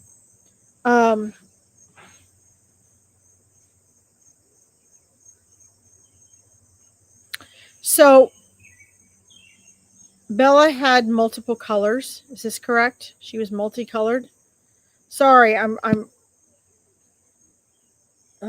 hunting and pecking here, and she's trying to come through to me now in other ways. Since I was having trouble getting a visual because there's so many dogs, I'm having trouble sorting it out. They're all adamant, but I'm getting multiple colors. And she's giving me this strong feeling about eye issues. And she's trying to do this as evidence that it's really her. She's aware of someone that she cared about having eye issues. And this was a concern. And she was trying to be helpful. She wanted to help. Let's see here. No large dogs. Okay, so we got small dog, multicolored. Okay, got it. Eye issues she brought up. Your mom. Okay. So bless her heart, the way she broke through to me was by telling me about someone else. Your mom. Okay, your mom and her eyes. She was very concerned about this. I'm I'm asking her if she can give me the personality traits. So the tail that won't quit was in relation to her. Pet queen, it was in relation to her. Even when they dock a tail, the dogs can feel and wiggle those muscles. So it doesn't mean that the tail has to be long to be a tail doesn't quit. It can be a little nub. It can be a short tail, um, even on a small dog, and the tail won't quit. It's the happy meter. It's the happy monitor. It's also the concern monitor. So, like if you're dealing with a terrier, for example, um, like a rat terrier or a fox terrier or a Jack Russell, um, that's a real mood monitor, not just for excitement but also for concern. Okay. Um, she shows me this wonderful sense of humor, but she also shows me this deep caring concern. Yes, your mom has eye issues. Yes, that's what she's showing me was eye issues. That's what she was bringing up. Someone close to her.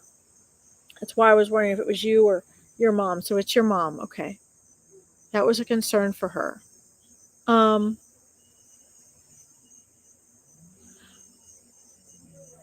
so she knew that it was going to be her time to depart shortly. A little while before. Um, she says, so she's getting through to me better by showing me from her perspective that she tried to emotionally try to prepare you for her departure. They have intuition too, guys. They know, they have feelings. Um,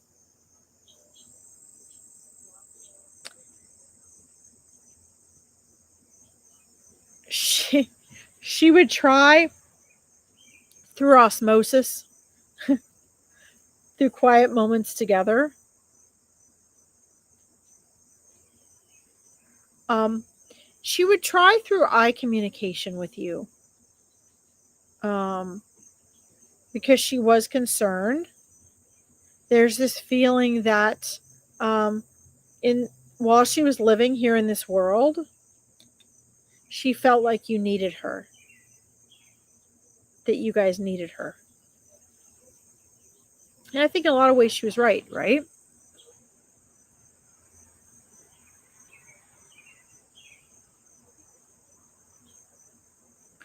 Um, she's making me feel like an elbow feeling, a cradling of your arm. That she felt underneath her. She's making me feel that energy, that love, that embrace. And she saw herself as like a caretaker of you guys. She knew you cared for her, but she also saw herself as a caretaker. And although our souls choose, their souls choose when they depart and how. Like I said, her strong feeling while she was here was she felt like you guys needed her. Once she got to the other side, she wasn't worried anymore.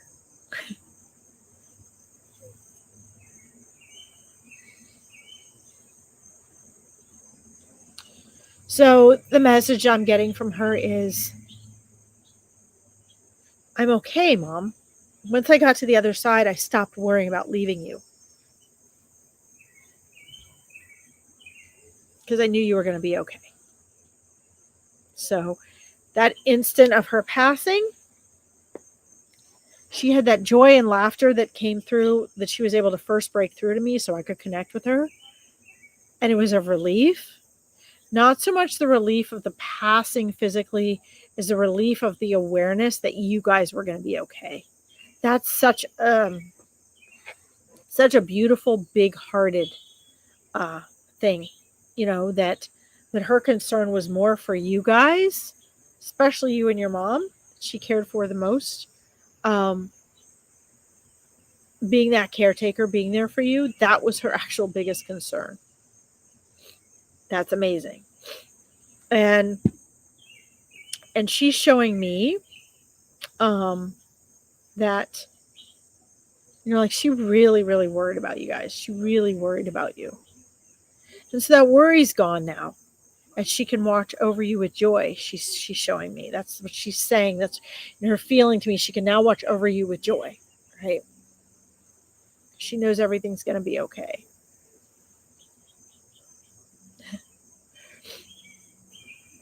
She's saying, I'm going to be there to greet you guys. I'm going to be there to greet both of you.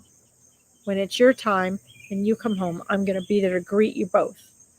First one. She's going to be the first one, she says. And then she shows me one of her happiest favorite places was on your lap and in here, in this crux of your elbow.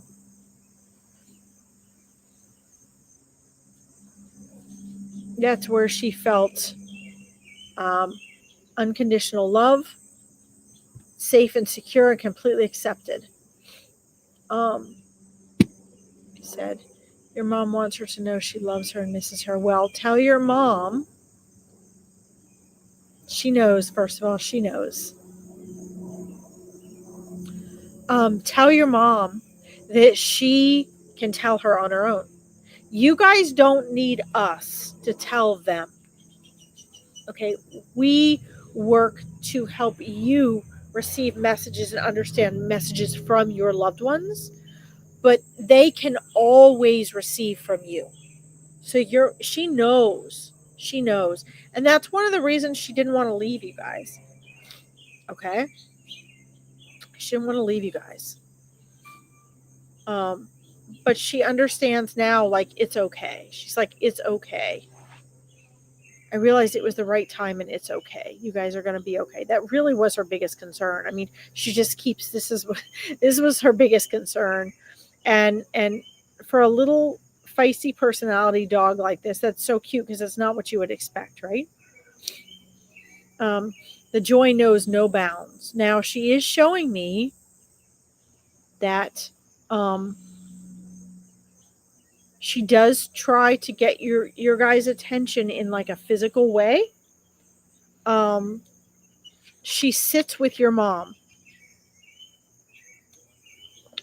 I was corrected. She does sit with your mom. She especially lays with your mom.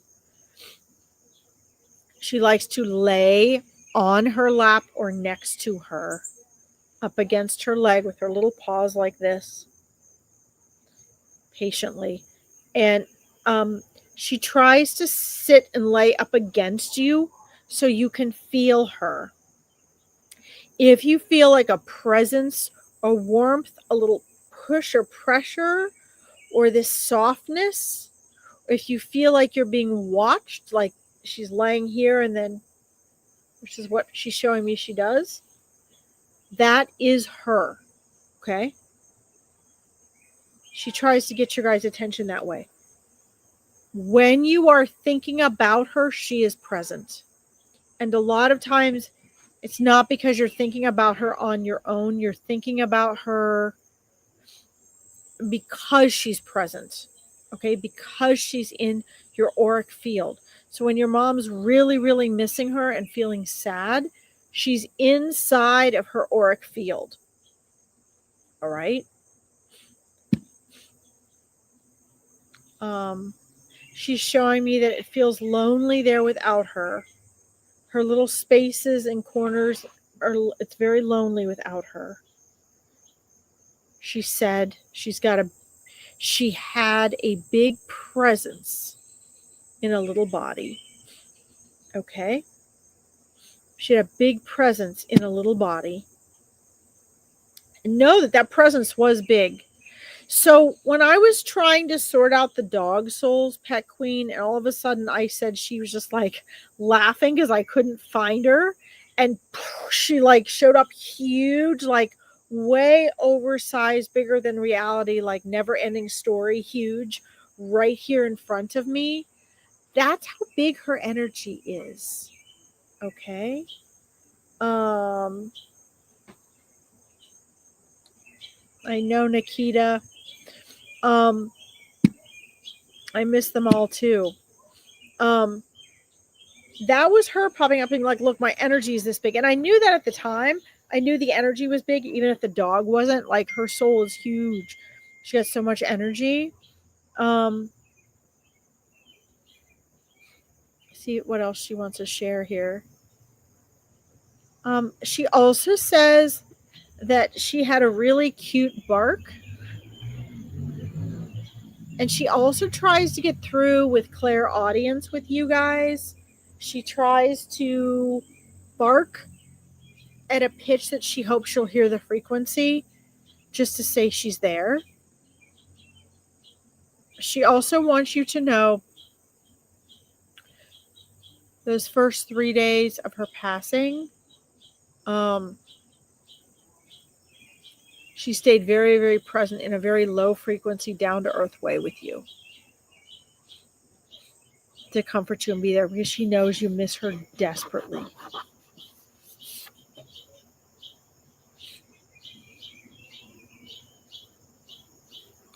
She says as a gift,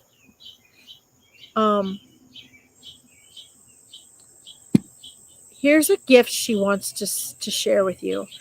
Take this or leave it with a grain of salt. I agree with her completely.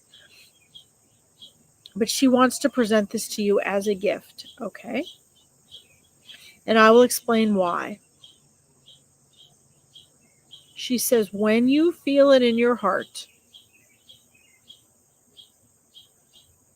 to allow another dog to find you, please, please invite them into your family with the space that I have left. I deeply respect what she's sharing, Het Queen, because so many people feel guilty and will not get another dog. And I understand that Bella's passing is very recent. I'm not saying rush out and get another dog. But Bella has me here with you right now. And so now is when she can come through to me. So what she is trying to say is, and I agree with this because many animals have said this, and I always try to communicate this to humans. Do not let your human ego make you feel guilty when you get another pet. Okay? Because it's a gift that non-human animals leave for other non-human animals that are still in this reality. When you love a pet, they don't live as long as we do, right? They create a space, a love. There has to be space for everything. You can't have furniture in a house without a space. You can't have eyes, nose, and mouth without space on your face, right? The space between things is more important than the things themselves. So when a non-human animal passes from this world, they leave a space, and we feel that hole, we feel that gap. Understand, a lot of people do this when they lose a spouse too. You are never, ever, ever, ever replacing them. And the non-human animal knows that. But what they do know is that that space that they have held now, that they have left that space in your family, that the very best way to honor her is if another animal or another dog connects with you, or you feel that pull or that yearning to bring a new energy into your home, please know that not only do you have her blessing, but that very space she left is there for another non-human soul to give love and to receive love, and that she knows she'll never be replaced and she will never feel that way. it was her time to go back to the other side. And each non-human animal that departs is completely honored. And they've done their best to leave the most beautiful space for the next non-human animal that comes to you. Okay? And she wants to give you this message because she says it is both helpful and healing for that animal and for you. Okay? That's very sweet that she shared that. I often share that with people, but what's special about this is that Bella asked me to share it with you in her own way. And I think that's super. I mean, she's really still looking after you guys, which I think is just adorable. Like, she's adorable. She wants to thank you. You're welcome. She wants to thank you, Pet Queen. And she wants to thank you for holding her. Thank you for the physical love that you gave her. She was very kinesthetic. And that physical touch and love made her so happy and feel so loved. She loved being here close to your body and in the crooks of your arm. She loved being close to your mom. And she loved that you recognized her sense of humor, her playfulness, and her lighthearted joy.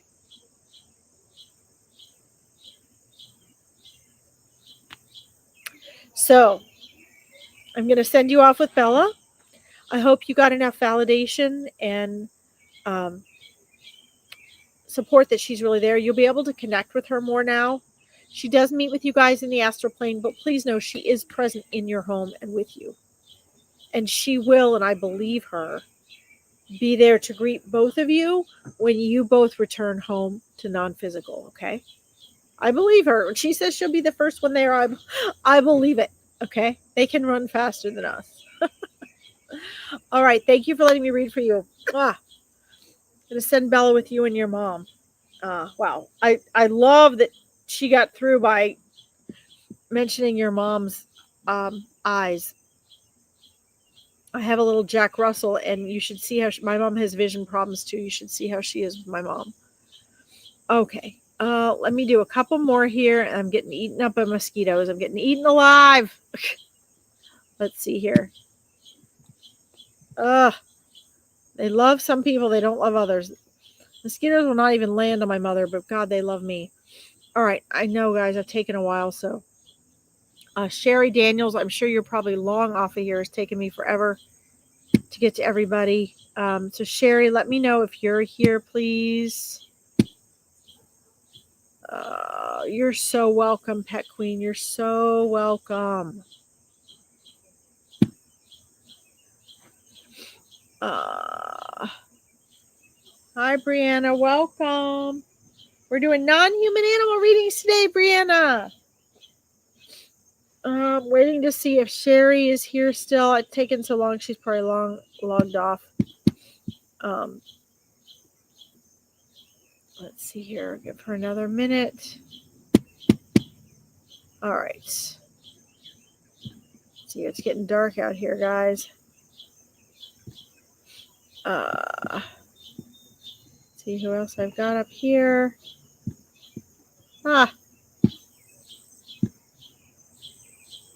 Okay. Looking for the ones I have starred, guys. Okay. Sherry, are you here? Let me know one more time and find out if you're here, Sherry. Okay. Looks like poor Sherry's logged off here. Took me so long. All right. Let's see. Mystic Calg, are you still here, please? Let me know if you're still here. Please let me know if you're here.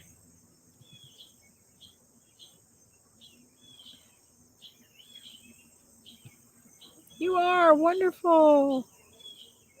Okay, so Brianna, let me just tell you, so on Monday, and Wednesdays, and on this Sunday, I will be doing readings for everybody. That includes human and non-human.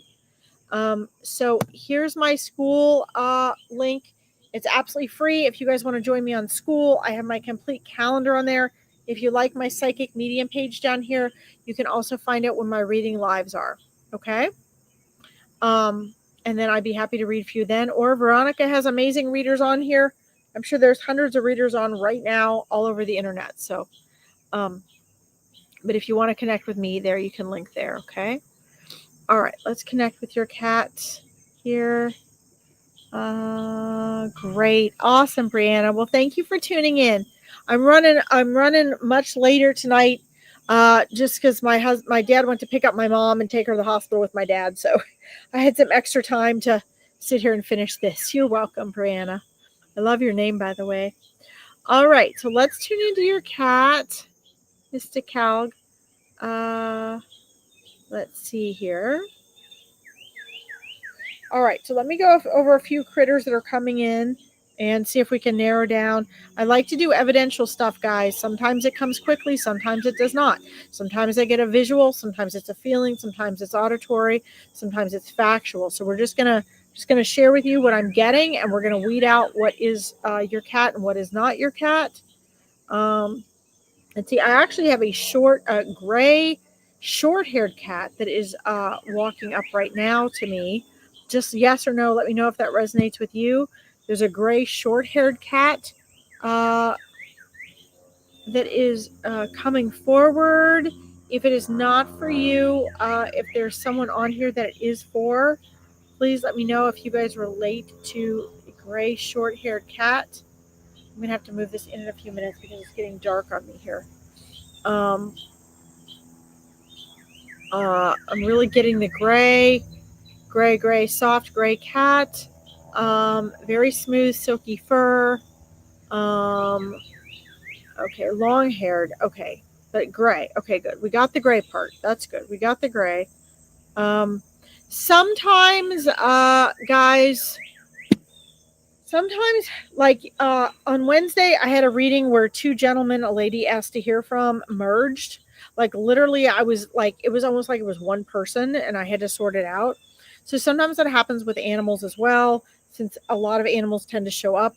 Sometimes I really have to sort out the characteristics because it's just vibrational frequency. So I might get the gray, but I might get the first style wrong. And then I have to ask them to separate out and whoever else was coming forward to back off. So it's probably the short-haired cat's coming forward as well. So that's probably where I mixed the short hair up. But we get the gray. That's good. The gray came in immediately, so that's great. So that's some evidence for you with that. I also see beautiful eyes. I see, and you can just say yes or no unless I ask for something else to validate, okay? I want to give you the validation, the evidence. I'm seeing just beautiful eyes, this very beautiful, gentle, direct nature coming right up, just looking you right in the eyes and trying to communicate with you. There's so much love and protection there, or so much love and connection there, excuse me. So much love and connection there.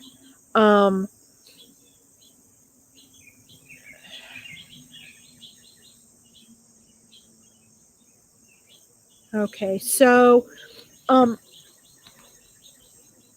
do not doubt your decisions. Know that you handled things just right. You did a really good job, and your kitty is very, very grateful to you. Okay? And feeling that everything you did and chose on their behalf was right. It was okay.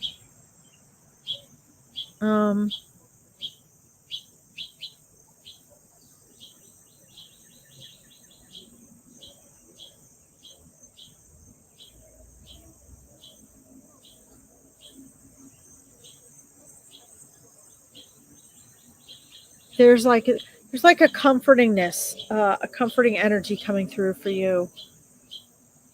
Really supportive, understanding, and just comforting and validating. Just wanting to say, look, you did the best you could. There were some things unexpected.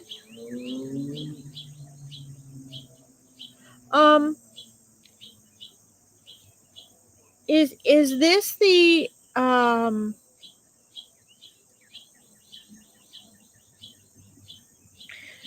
they're showing me like lower abdomen type area. Did they have to either stick something down your kitty's throat or do something lower with the abdomen area to get in this core part of their body here?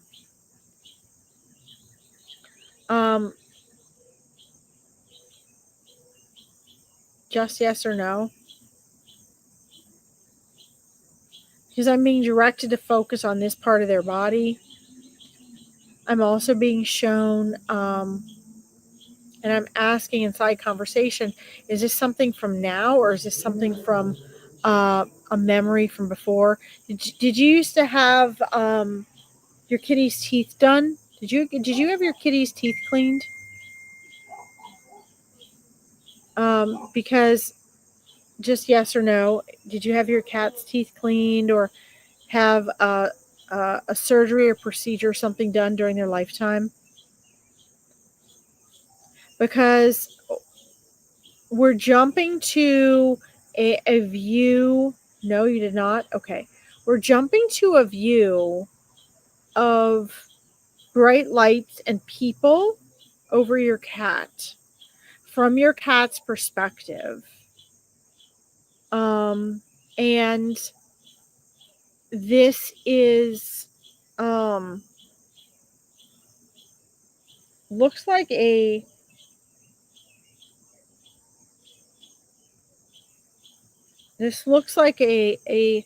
memory experience of things going on with bright lights and people moving around your cat.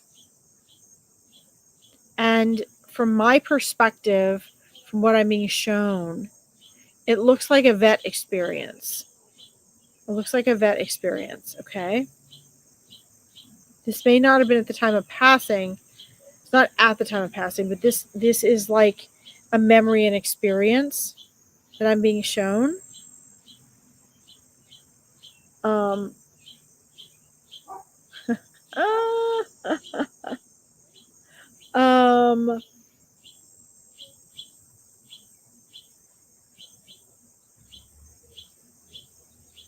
Well, there's something else going on here. Yeah, there's something else going on here though. Because she's showing me this, and I trust Spirit. I trust what they're showing me. And did you ever have her groomed? Did you ever have her groomed? Because I'm this is very clear what she's trying to show me. So it's going to be leading to something. It's going to be leading to something. She liked going outside a lot. Okay. Interesting. I'm trying to figure out what she's trying to show me, because she's showing me from her perspective. She liked going outside a lot, but one day she didn't come home. And me and my mother asked if she passed away, and she said yes. So when she got lost, I'm not sure if she got lost or was with, okay. So if she was with other people, I'm not sure if this happened with her. Okay. All right, now hold on. Let's figure this out here then.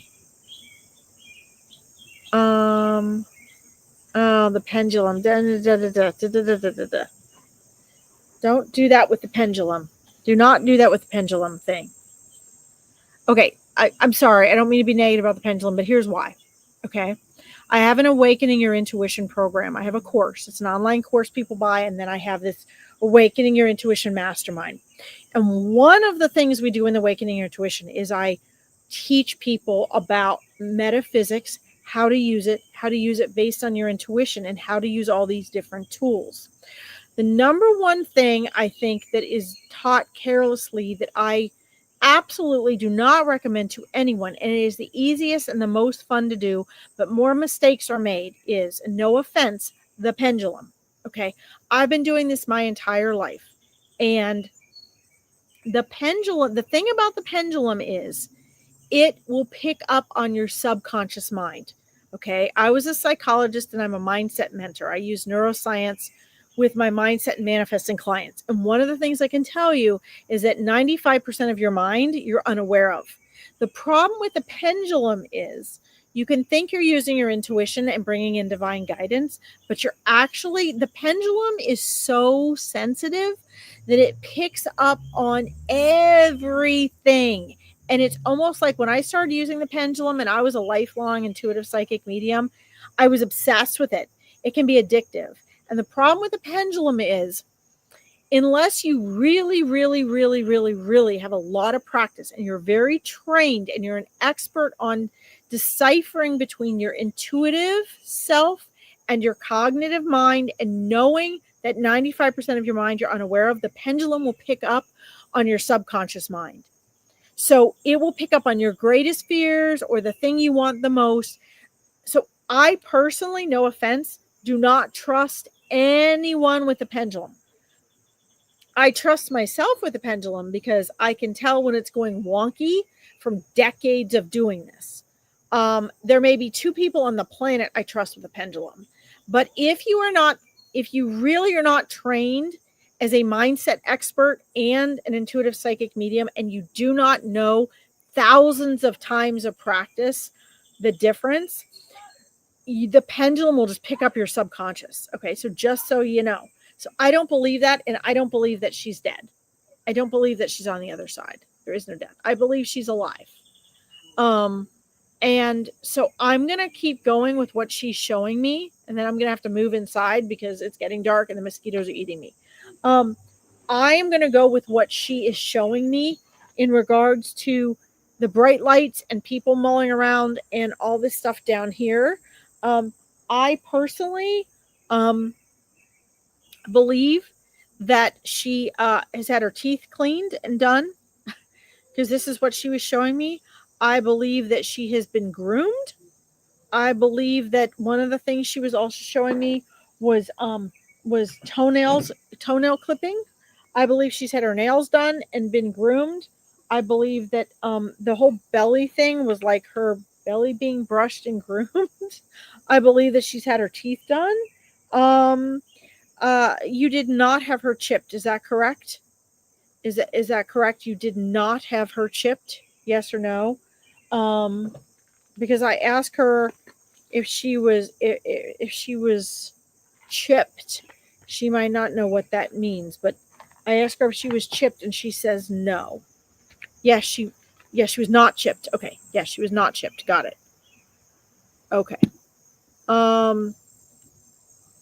Let's see here. Yes, I agree with you because the pendulum doesn't really work for me, but I thought it works better with my mom. Okay. And maybe it does. It might work better for your mom. But I still don't trust the pendulum. I really think there's only a couple people that can really use the pendulum. And I got to be honest with you. Sorry, guys, I'm going to stay on with you, but I'm carrying my things inside slowly because it's getting dark and I'm getting eaten alive. So one of the things I teach my Awakening Your Intuition clients is how to use the pendulum correctly. But the only reason that I teach them that, and I even am willing to do that, is because they get my online course and we intensely talk about and discuss how to and I'm just sharing this. I'm not sharing this as a sales pitch. I'm sharing this so you understand why I believe it's so thorough and how passionate I am about this. Sorry about my messy kitchen, guys. The thing about the pendulum is the reason I teach my clients to use it is I teach them to hi Tangelo. I teach them how to decipher between their cognitive mind and their intuition. And I teach them how to recognize and be more aware of when they're using their subconscious mind, which we're never fully aware of. Okay, it's like 95% of our mind, it's our subconscious. So you're never going to fully be aware of it. But that way my clients, my students can begin to recognize, okay, wait a minute, maybe I better put the pendulum down right now because this is one of my subconscious patterns coming up. or they're self-aware enough to recognize this is something that I really want to happen or something I'm really afraid of. And they learn not to believe their thoughts. So I'm just throwing that out there. Like, if you guys are doing less serious stuff, then that's fine. Go ahead and play with the pendulum, right? Okay. So, but what I'm getting is I do believe, hi, Natalie. Yeah, mosquitoes, are they bad? They're really bad here, Natalie. I'm like migrating in while I'm doing this reading. So let's see. You said if she was with other people, I'm not sure if this happened with her. Okay, right. Hold on, let me scroll down here.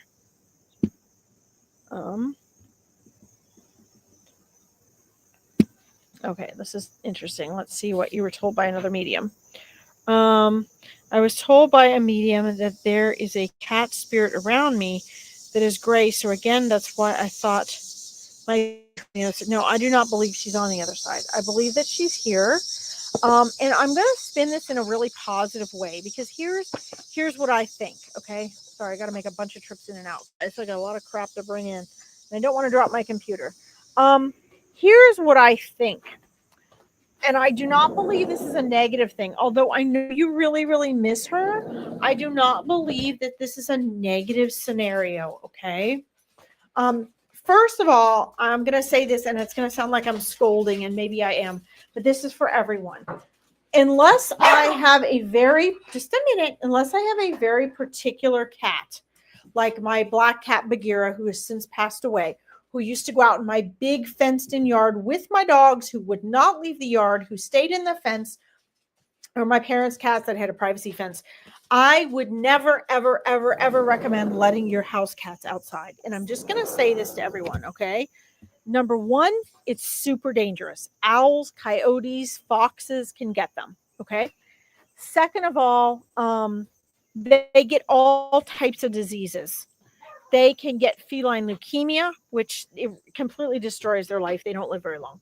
They can get FIV, which is basically cat AIDS, kitty AIDS, which they can live very old, long lives with, but you have to take them to the vet every 6 months to a year. They have to stay inside. They cannot be exposed to things because they have no immune system. There's all sorts of things that can happen. So I just want to throw that out there. If you get another cat, you have another cat, please, please, please, unless they're going to stay with you on the deck or the porch, or you're going to walk them or something like that, just don't let your cats outside, because that's another thing that can happen is people can pick them up. In this case, and I am going to spin this positively because I believe this is a positive scenario. I believe that your cat, like all animals, non-human animals, had a purpose and a mission. Cats specifically choose the people that they live with and come to. They do choose the people in their lives, okay? They choose the people they live with. They choose their families. They're very magical beings that they choose you, guys. They do. And I believe that her purpose and mission involves you guys and these other people. And my feeling is what I'm seeing from what I'm picking up on her is that she was found and she wandered or whatever and made herself at home with a family that I believe from what I am seeing that has a little girl. And again, guys, I would, don't feel regretful of this, because I feel like this is part of her life purpose and mission. Honestly, I believe that a lot of times animals go through us as a way of getting somewhere else because we're part of their purpose and mission, and so are these other people. Okay, we might not like that and we miss them desperately, but often that is the case. So I believe that, and it may be this little girl that she was supposed to connect with that I'm picking up on, but I honestly believe that's what happened. I believe that she is in this world. I do think that the medium you spoke to was picking up on the short-haired gray cat that you might not know anything about. I don't know where that came from. I don't know if it's connected to the cat that we're talking about, the long-haired gray cat that you're missing. But somehow there is another gray cat that is connected to you guys somehow. And that is the one I believe that the medium was picking up on. A short-haired gray cat with shiny fur. I do believe that this cat is what that medium was picking up on, because it also came through with your long-haired cat. Okay? I know this sounds weird, but I mean, but it's a positive spin on things, right? If she found this other home, she wandered into this home, which often cats do. Often they're aware it's part of their purpose, even if you're not and you miss them. And she made herself at home, and then she gets herself her, that's great. I mean, if they're going to spend the money to do her teeth, to get her groomed and everything like that, then that means they're investing in her and that she's in a good, safe place. And that's honestly what I'm picking up. Okay. That is what I'm getting. So that's a good thing. Let's see here. See, let me check over here and see comments here. All right. Does that make sense? So that is what I'm picking up on.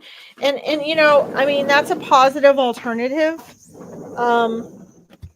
to some of the other things. Okay. I hope that helps you. Let's see here. You're still in here. Okay. There's almost all my stuff in now because the mosquitoes are getting so bad. All right. All right, my friends. Mr. Calg, I hope that helps. I am going to tell you that I do believe there is, you're welcome. I hope that helps. If you guys are interested in learning more about the pendulum stuff or how easy this is to mix up, hi, Koeasy, you're still there. Welcome. You guys can feel free to join my school if you want. I have everything from free events to high-paying coaching and stuff on there, and you can get more information about the Awakening Your Intuition program, or the Awakening Your Intuition Mastermind. If you guys want to learn to tune into this stuff better for yourself, I really encourage that you guys to do that on your own, to learn to read pendulums better. But again, that's a really advanced thing. I really don't recommend that right away. But that's what I think is happening with your cat. Okay. And just know that that's her purpose and her mission, and she made that choice, and it's okay. And it doesn't mean that she didn't love you. But I do see that there's other cat energy that's going to be coming into your life. So please be open to that. I see white, I see orange. So I don't know if that's a mix of a white and orange cat, or if it's just white or just orange. But I do see a white orange energy coming into your life. I also see a male cat energy coming into your life. So just be open to receiving that, because just like your gray cat might have gone out and had a purpose with someone else, this new cat soul might have a purpose with you. And guys, these cat souls know what they are doing. They know what they are doing. You might not know, but they walk in both worlds and they know what they're doing. You have 2 cats, but you're open. Okay. Awesome. All right. Excellent. All right. Well, there you go. 2 cats already. You already got 2 cats, so you might need to be more open. All right. Thank you for letting me read for you guys. Don't forget, guys, if you like this, you can follow my Larkin Psychic Medium page and help me grow that page. I also have a YouTube page. So if you find this helpful, go ahead and like and follow. That's awesome. All right. Let's see who else we need to get to here before we close up for the night. I have been on for over 2 hours. So let's see if there's anybody else still on here I need to get to, because I still got to respond to people's readings and comments from Wednesday that I didn't get back to. River, Sherry's gone already. Hold on, Jackie. I'm coming. My little Jack Russell's waiting for me to come in. Kels was already gone. We missed her. We did Natalie. Let's see here.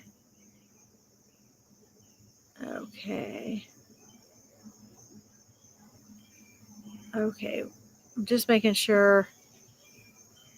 Sherry Daniels, I'm sure she logged off as well. Hi, Fiona. We did Bruce Boy. We did Kelly Ann. Anybody else in here that I missed? Carla want to talk to her daughter. She can come on. Okay, we did Pet Queen already. We just did her. Okay. Just want to make sure, guys, I got everybody here. Laura Lane, are you still there? Laura Lane, are you still there? Let's see if she's still here. If there's anybody else I starred. Okay, we got Mystic. Laura Lane. Let's see here. Oh, guys, it's getting so late. Let me see. You are still there? Oh, my God. All right. Will you do me a favor? I have been on 2.5 hours, and I have not peed in 5 hours.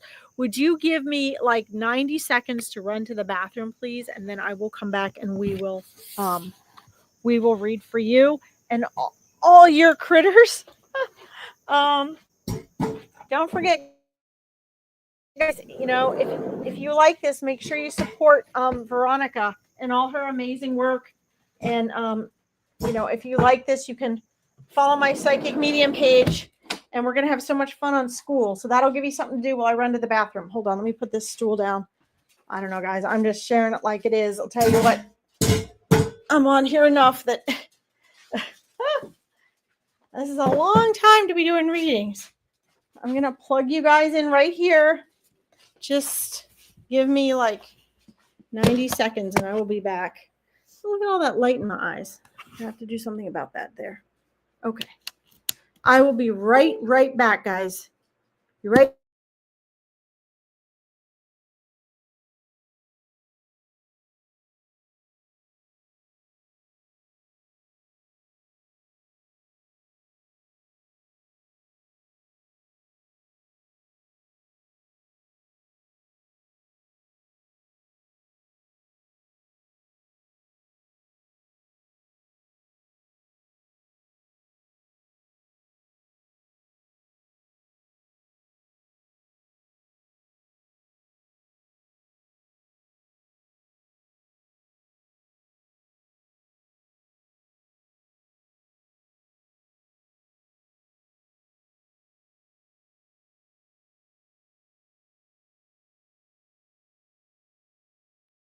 All right, guys, I'm going to let my dogs out and we'll get started on yours. All right. Okay, let's see here. Let's see. The animals I had were border collies, Rover and Tara, cats, Ruby, Suki, Terry. Oh my gosh, how cute. All right. All right, let's see. Let me take my dogs out here. Let's see. Wow. You are surrounded by a whole circle, Lorraine, a whole circle of critters. All right, guys, we'll take you guys out to pee. You guys are getting into my evening life now. All my critters here, all my critters. All right. Let's see here. Whew. Wow. How many border collies did you have, Lorraine? Did you have? 2, Rover and Tara. Okay. I felt 2. Okay. Oh, Wesley, you want in? Okay, hold on, Wesley. Come on. You guys have to be good, though, because I'm doing a live. Come on. You got to come back in. All right. You're like, we're always good, Mom. Okay. Wow. Ruby, Suki, Tabby, and other cats. Okay, so,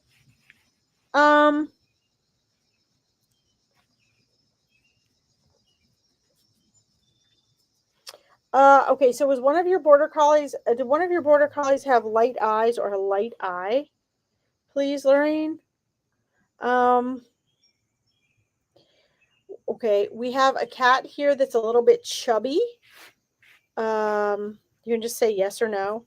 I've got like a chubby cat here. I might not be able to keep all these straight. um, let's see here. Natalie thinks it's funny. I went to the bathroom. Yeah, well, it's been a long day. Okay. It was a long time ago I had these pets, but I love them all. Yeah. So it doesn't matter how long it's been, guys. It does not matter how long it's been. Um, they're existing beyond time and space, right? So it makes absolutely no difference whether it's been 30 years or whether it's been 3 hours. They can still show up for you. And they're all there, like around you. Like I can feel all of this around you. But I'm just describing different things that are showing up. One of the border, I'm getting bits and pieces of these different animals. So one of the border collies, I can see it looks like either one or two light eyes, like unusual eyes, like really light. I'm getting a chubby cat coming in. I'm getting kind of a wild, mischievous, skinny cat in the mix here. I'm getting like a two-toned cat. I'm seeing they're just kind of mixing everything up. I'm getting like one that was a real talker, and really was always trying to tell you things and be the communicator, and let you know what was going on. Sort of like a little guard cat, almost kind of like a tattletale, trying to keep you up to date on everything that was going on, thinking that was really important, feeling security in you knowing what was happening around the house. And this is important. Um, I'm seeing you, who is the one that was into winged insects, into like beetles, things like zzz, zzz, that were like shiny and made noise when they were bopped around. The beetles were a favorite because they made this clanking noise and they spun easily and slid across the floor. Um, and they made this really fun vibration and this buzzing noise when they were batted around. This was really super fun for this cat. This was one of your cats that liked doing this. Um, I'm also seeing some sort of relationship between one of your border collies and uh, uh, bee. Was it bees? I don't think it was wasps. I think it was bees. Hi, Michelle Olivier. Welcome. Oh, yes, yes, yes, yes. Black. Yes, there was a black cat. Yes, yes, yes. There was a black cat. Absolutely. There was a black cat. Um, that showed up pretty quickly. And then was one of them a tabby, like a regular plain tabby? And then did you have one that was also had white and dark on it, either calico or orange and white? Let me know, please. These are popping up. The beetle thing is really popping up. You can't remember about the bees. Okay, well, one of the border collies had a thing for bees. So maybe you didn't pay a lot of attention, or maybe this was a one-time incident. Was one of your border collies male? Did you have a male border collie? Just yes or no. Because I'm Wesley, stay here, buddy. I'm getting that maybe it was just one incident, but I'm being shown um, the bee. I'm being shown bees, and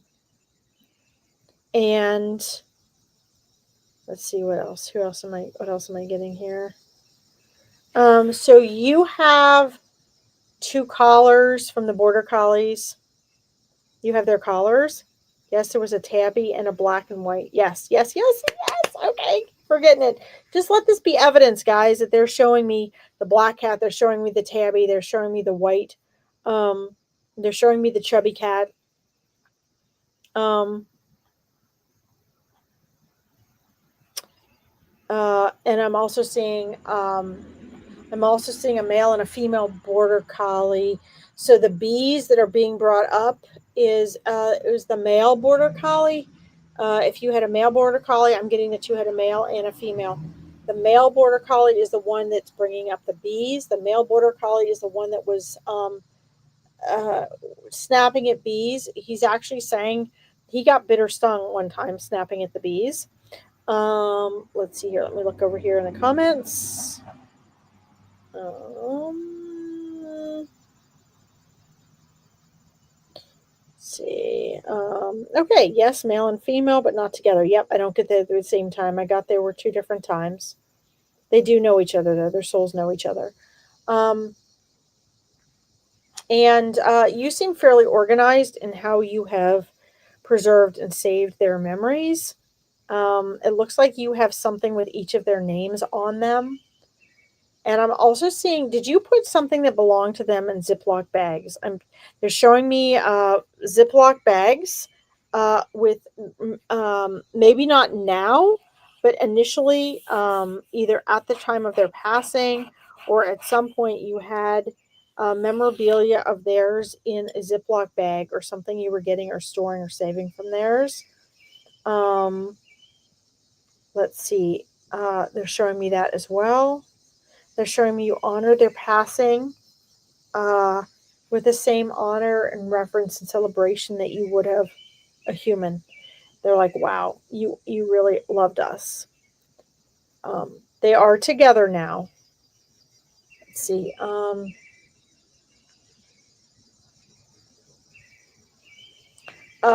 So it looks like they loved different toys. One of them, it looks like to pick up and carry things, longer things, maybe like a stick. Um, on outings, like to pick and collect things and carry them. And then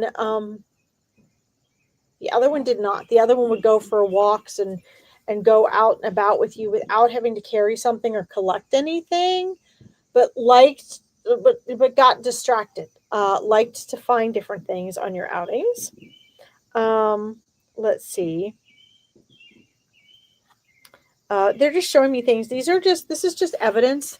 Things are showing me that I would have no way of knowing, so that you know that they're really there. Okay. The dogs are really loving to take that forefront. Let's see here.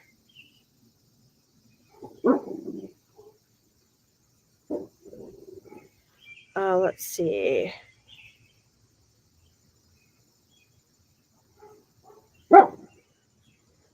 Oh, your ex-husband took the second one, and you really miss Tara. Aw. Well, Lorraine, I know you really love them, and I think it's important you know that Tara was happy.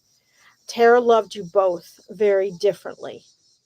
Um, and initially that was a hard adjustment because she loved both of you, but she was happy. Okay, she was happy with him and had a good life. So don't I know that your concern is for her first. So know that she was happy. Okay. She was okay. Let's see here. All right. All right. Let's see here.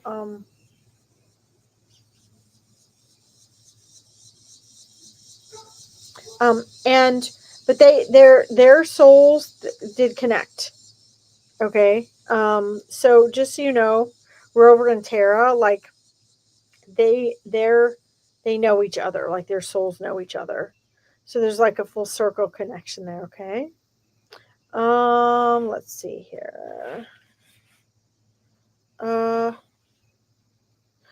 uh Lorraine, I've got a question for you. Would you ever consider getting another border collie? Would you ever consider getting another border collie? I'm gonna wait for your answer before I share the next thing with you. Just yes or no, because you are really a good border collie person. You have a good border collie energy about you. Yeah. you have to be a certain type of person, guys, to have a border collie. They are exceedingly intelligent. They can understand 250 plus words. My border collie, I had a toy bin, a toy box in my closet, and um, I taught my dogs. I had three medium sized dogs at the time. By medium size, I mean between like 30 and 50 pounds. And I taught them to put their toys away. And I would ask them to put their toys away, and I would open the closet door, and they would collect their toys. I could tell my border collie which toy to pick up, and she knew exactly which one it was. Not really. Uh, Not really. You have a cat. Okay, you have a black one. Okay, I'm at work a lot. Okay, got it. Got it. Well, I'm gonna tell you this anyway, Lorraine. Okay. Um,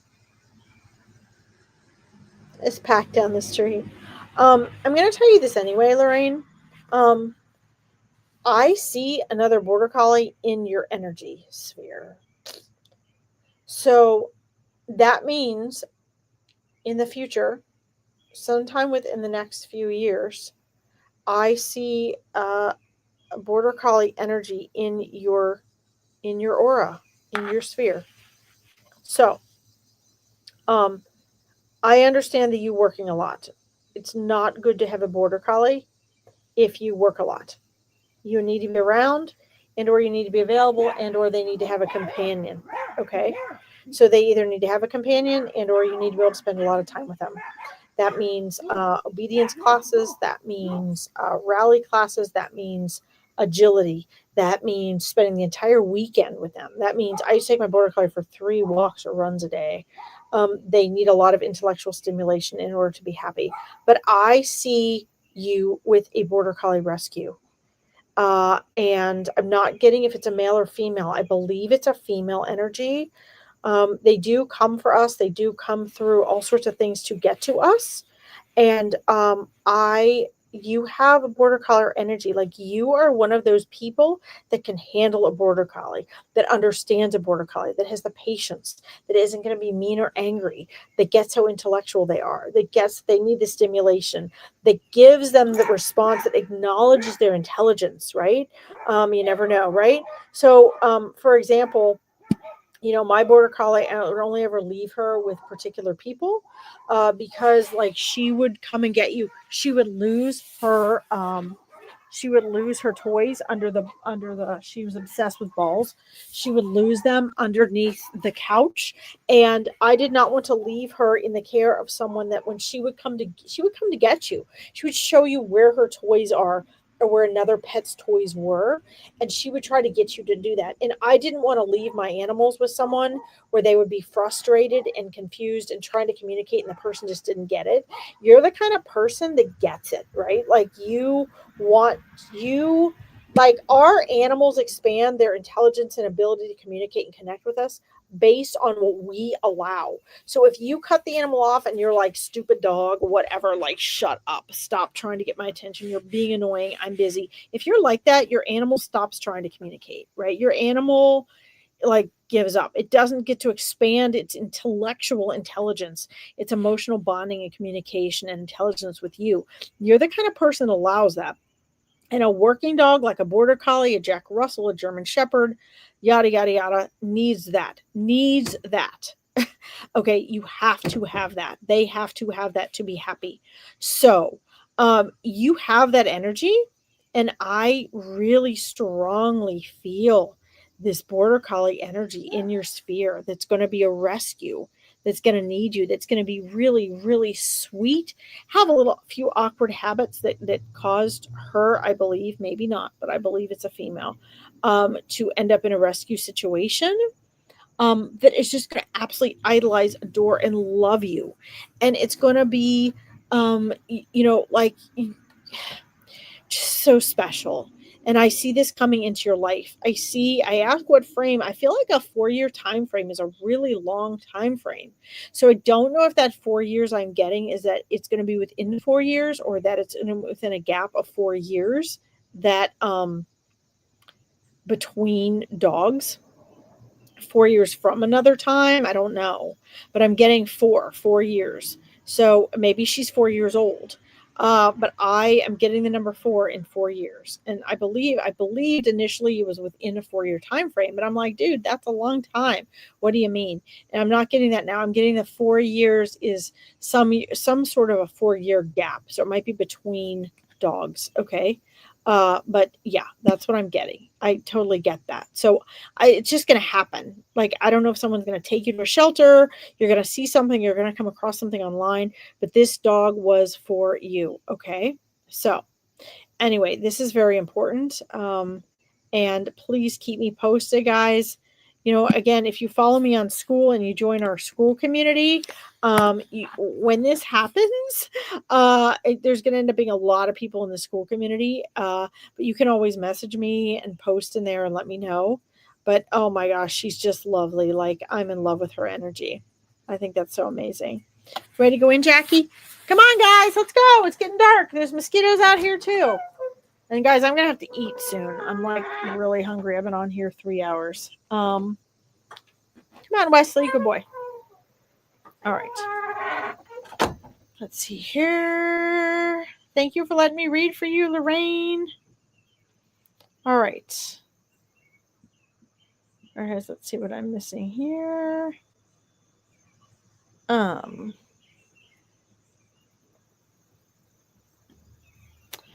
Michelle, I see your text. I'm gonna have to read your text and message you back on that because I'm hungry now. I have low blood sugar. I've done this for 3 hours. I will read what you're describing, Michelle Olivier, about this boy, and I will. I need to sit on it. Okay, a search thing like this is something I need to sit on. Okay. And I will definitely, if I get anything, I will get back to you. I need to read it thoroughly in silence and then get back to you, okay? So I thank you for those details. I'm gonna do that and see if I can get back to you here. I'm gonna do, since I'm doing animal readings right now, I'm gonna do this before I get off quick. Because I am hungry and I'm getting shaky with low blood sugar, so I need to get off. I do want to mention, you guys, if you get on my school, you'll notice I have a a women's coffee hour that we're going to be doing. I moved the day, but it's going to be really cool, and it's all going to be all about relationships and communication and reclaiming your power as a woman. If you're interested in that, again, it's going to be on my calendar on school. So I got a bunch of other fun things going on other than just animal readings. If you guys are interested in that. But I'm going to go ahead, since we're doing animal readings now, Michelle, I'm not going to ignore your post. I'm going to read it and let it sink in and see if I get anything. And if I do, I'm going to message you, okay? I'm going to do Kiana's right here before I log off. Would love to hear from Jen, my orange. What a great name for an orange, a fur baby. Does he forgive me for what happened last year? I won't go into detail, but last time I saw him was the 4th of July. Okay. Let me see here. Let me check into this. You're welcome, Michelle. No worries, honey. Good night to you, Lorraine. Mwah. Oh my God, you're up so late for me in the UK. Bless your heart. Okay, that was brilliant, Lorraine. I'm glad you like it. I'm so glad you liked it. You're so welcome. Thank you for tuning in. That's why we're here. I got to make up for the Furball Fridays I missed.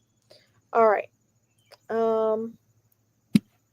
Let's see. So first of all, absolutely, guys, forgiveness is hi Charlene. Good night, Natalie.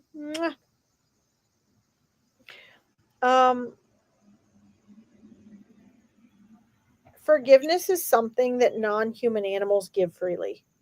Okay, so non-forgiveness and our fear of not being forgiven is a human ego thing. It's a human ego trait. There are grudges non-human animals can hold, but they do forgive. and they do understand on a different level. They think differently than we do, right? They just think completely differently than we do. So, and when they get to the other side, like us, they also have a bigger perspective about things. So things are different there as well. Okay. Here is what I'm being shown for you, Kiana. We all make mistakes, and it's easy to look back in retrospect, right? Here's the most important thing that you need to do. That is learn from last year. Okay? So we are here to make mistakes. It is when we don't learn from them that they're a problem. So what I'm being told is to make sure, and your spirit guides are very clear about this, make absolute sure that you learn from last year. Okay? Accidents happen. It's okay. Just make sure you learn from it. Okay? Make sure you learn from it. Let's see. Yeah, Lorraine, 2 a.m. I love the little moon, Charlene. So, but mistakes happen. Okay? I had to send him to live with a very unwell family member, and he passed away before I could get him home, before he could meet his human brother. Okay. Kiana, I'm being asked to ask you this. Okay? Did you make the best choices that you could based on what you knew at the time last year? And the answer is yes. Did you make the decisions based on good intention and well-being for everyone, based on the knowledge and information that you had at the time? The answer is yes. You need to answer this for yourself, but the answer is yes. Okay. Did you have a different vision of how things were going to pan out? And things that were, as we mentioned in the very beginning, that were unexpected? And the answer is yes. So what you need to understand is that there's nothing to forgive.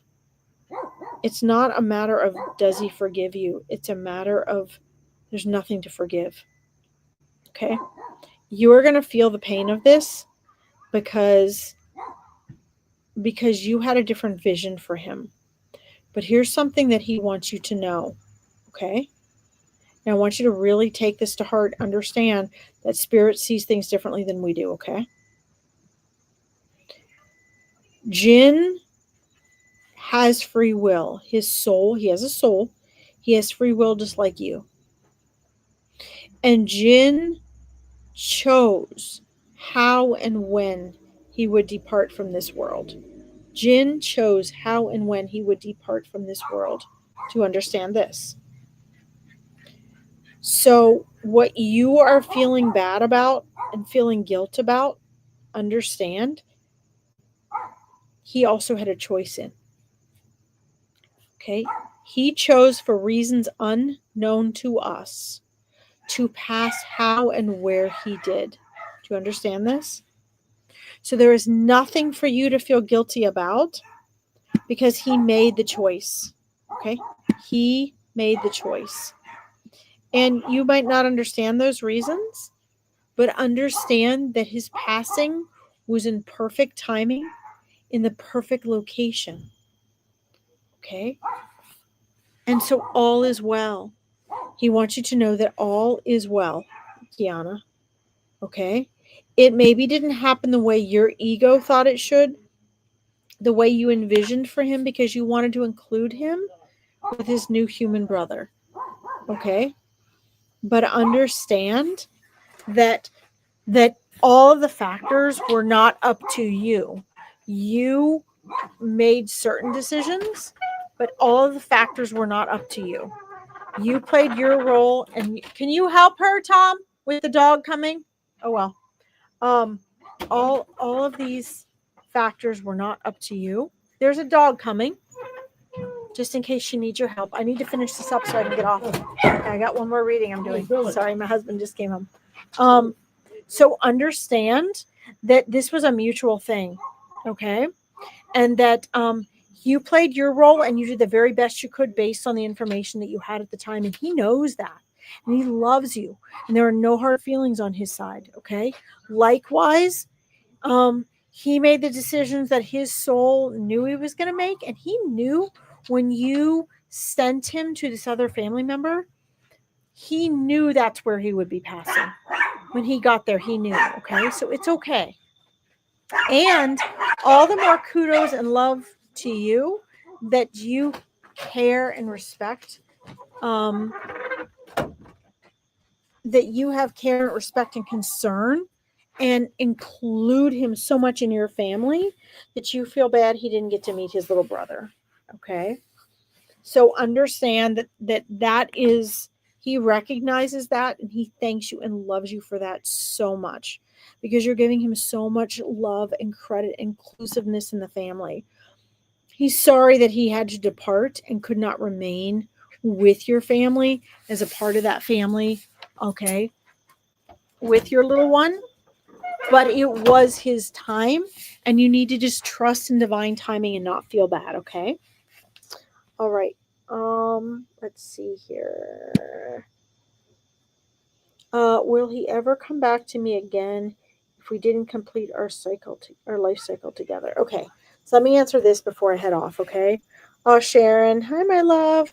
Hope you're okay, love. Seeing your lives just amazing. Wonderful, Shannon. Thanks for tuning in. Thanks for your comment. Guys, if you do like this, just give it a like. It'll help people find Veronica and my pages so we can help more people, okay? Let's see. Yes, Shannon, but I'm not going to tell you girl or boy. They don't want you to know. Okay? You don't need to know that right now.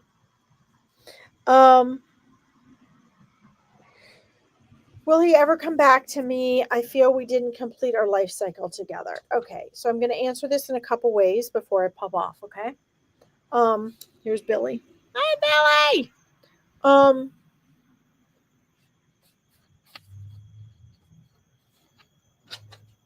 Wow, I'm getting yes. They don't usually come back during our lifetime. They do not normally. Maybe about 33% of the time. I got a resounding yes. I got a yes. I'm not being told when, but I'm being told yes. Here's the thing. The reason you feel you didn't complete your life cycle together is because his life is so much shorter than yours, and you had so much you wanted to share, and you're feeling bad about it because you feel a lack of closure. That is why you feel you did not complete your life cycle together. Here's the truth of it, okay? The truth of it is that there is no separation. He's with you anyway. Our life is an illusion.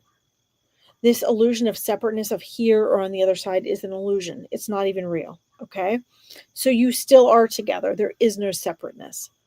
Here's the magic of it. The magic of it is that cats walk both worlds, many paradigms and dimensions all the time. And cats often bring our extra energy, right? They bring our, they carry part of our soul, which is why you're feeling this so much from him. Okay, why you feel this incompleteness. They often support, sort of like just like a support, literally like you're supporting somebody's foot, or you're supporting someone to lean on. Cats bring this spiritual and soul support, where they're literally like an extension of your own energy. And this is why you're feeling this incompleteness of this cycle together, okay? But I believe, in what I see, I got a resounding yes from him. What I see is that Jin is like my uncle's cat. So my uncle had a cat that came back and reincarnated 4 times with him. He'd been with him for many lifetimes in Egyptian days. He was a black and white cat. He always, when Reginald would pass, a new Reginald would always come. And it was always a black and white cat, same body shape, same size, uh, same exact habits, came to the same name, same preferences. It was literally obvious, even to my family who doesn't even believe in this stuff. It was the same soul. And you will know. You will know. Okay? But the answer is yes. All right, guys.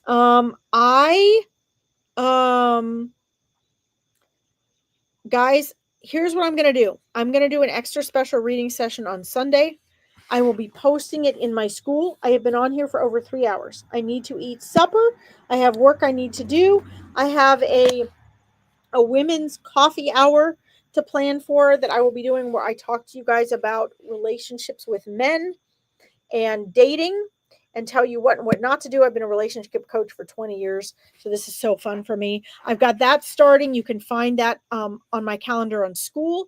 I have an Empowered Women, Calm Women Advantage event I have to go plan for tonight. That is going to be the end of next month. I have workbooks I have to finish for that. When you guys register for that, you get a free workbook. I have Meet Your Spirit Guides tomorrow at noon. I have to prepare for, because I have people coming to meet your spirit guides. I still have open spaces for that. So here are your options. If you want to join me on Sunday for our bonus readings, that will be on Sunday. I'm going to post it on my school, which I just posted in here, and on my Larkin Psychic Medium page. So either like and follow my Psychic Medium page, or I recommend you join my free school. It's absolutely free, and you can find all my events on the calendar there. If you want to join Meet Your Spirit Guides tomorrow at noon, here's my email address. You just need to type Spirit Guides in there.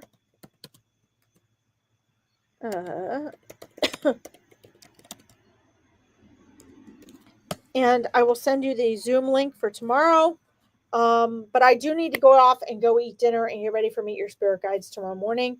So thank you all for tuning in. I love you so much. Thank you for your patience. Sending all your loved ones with you. And I will see you guys Sunday or Monday for more readings. Night, everyone.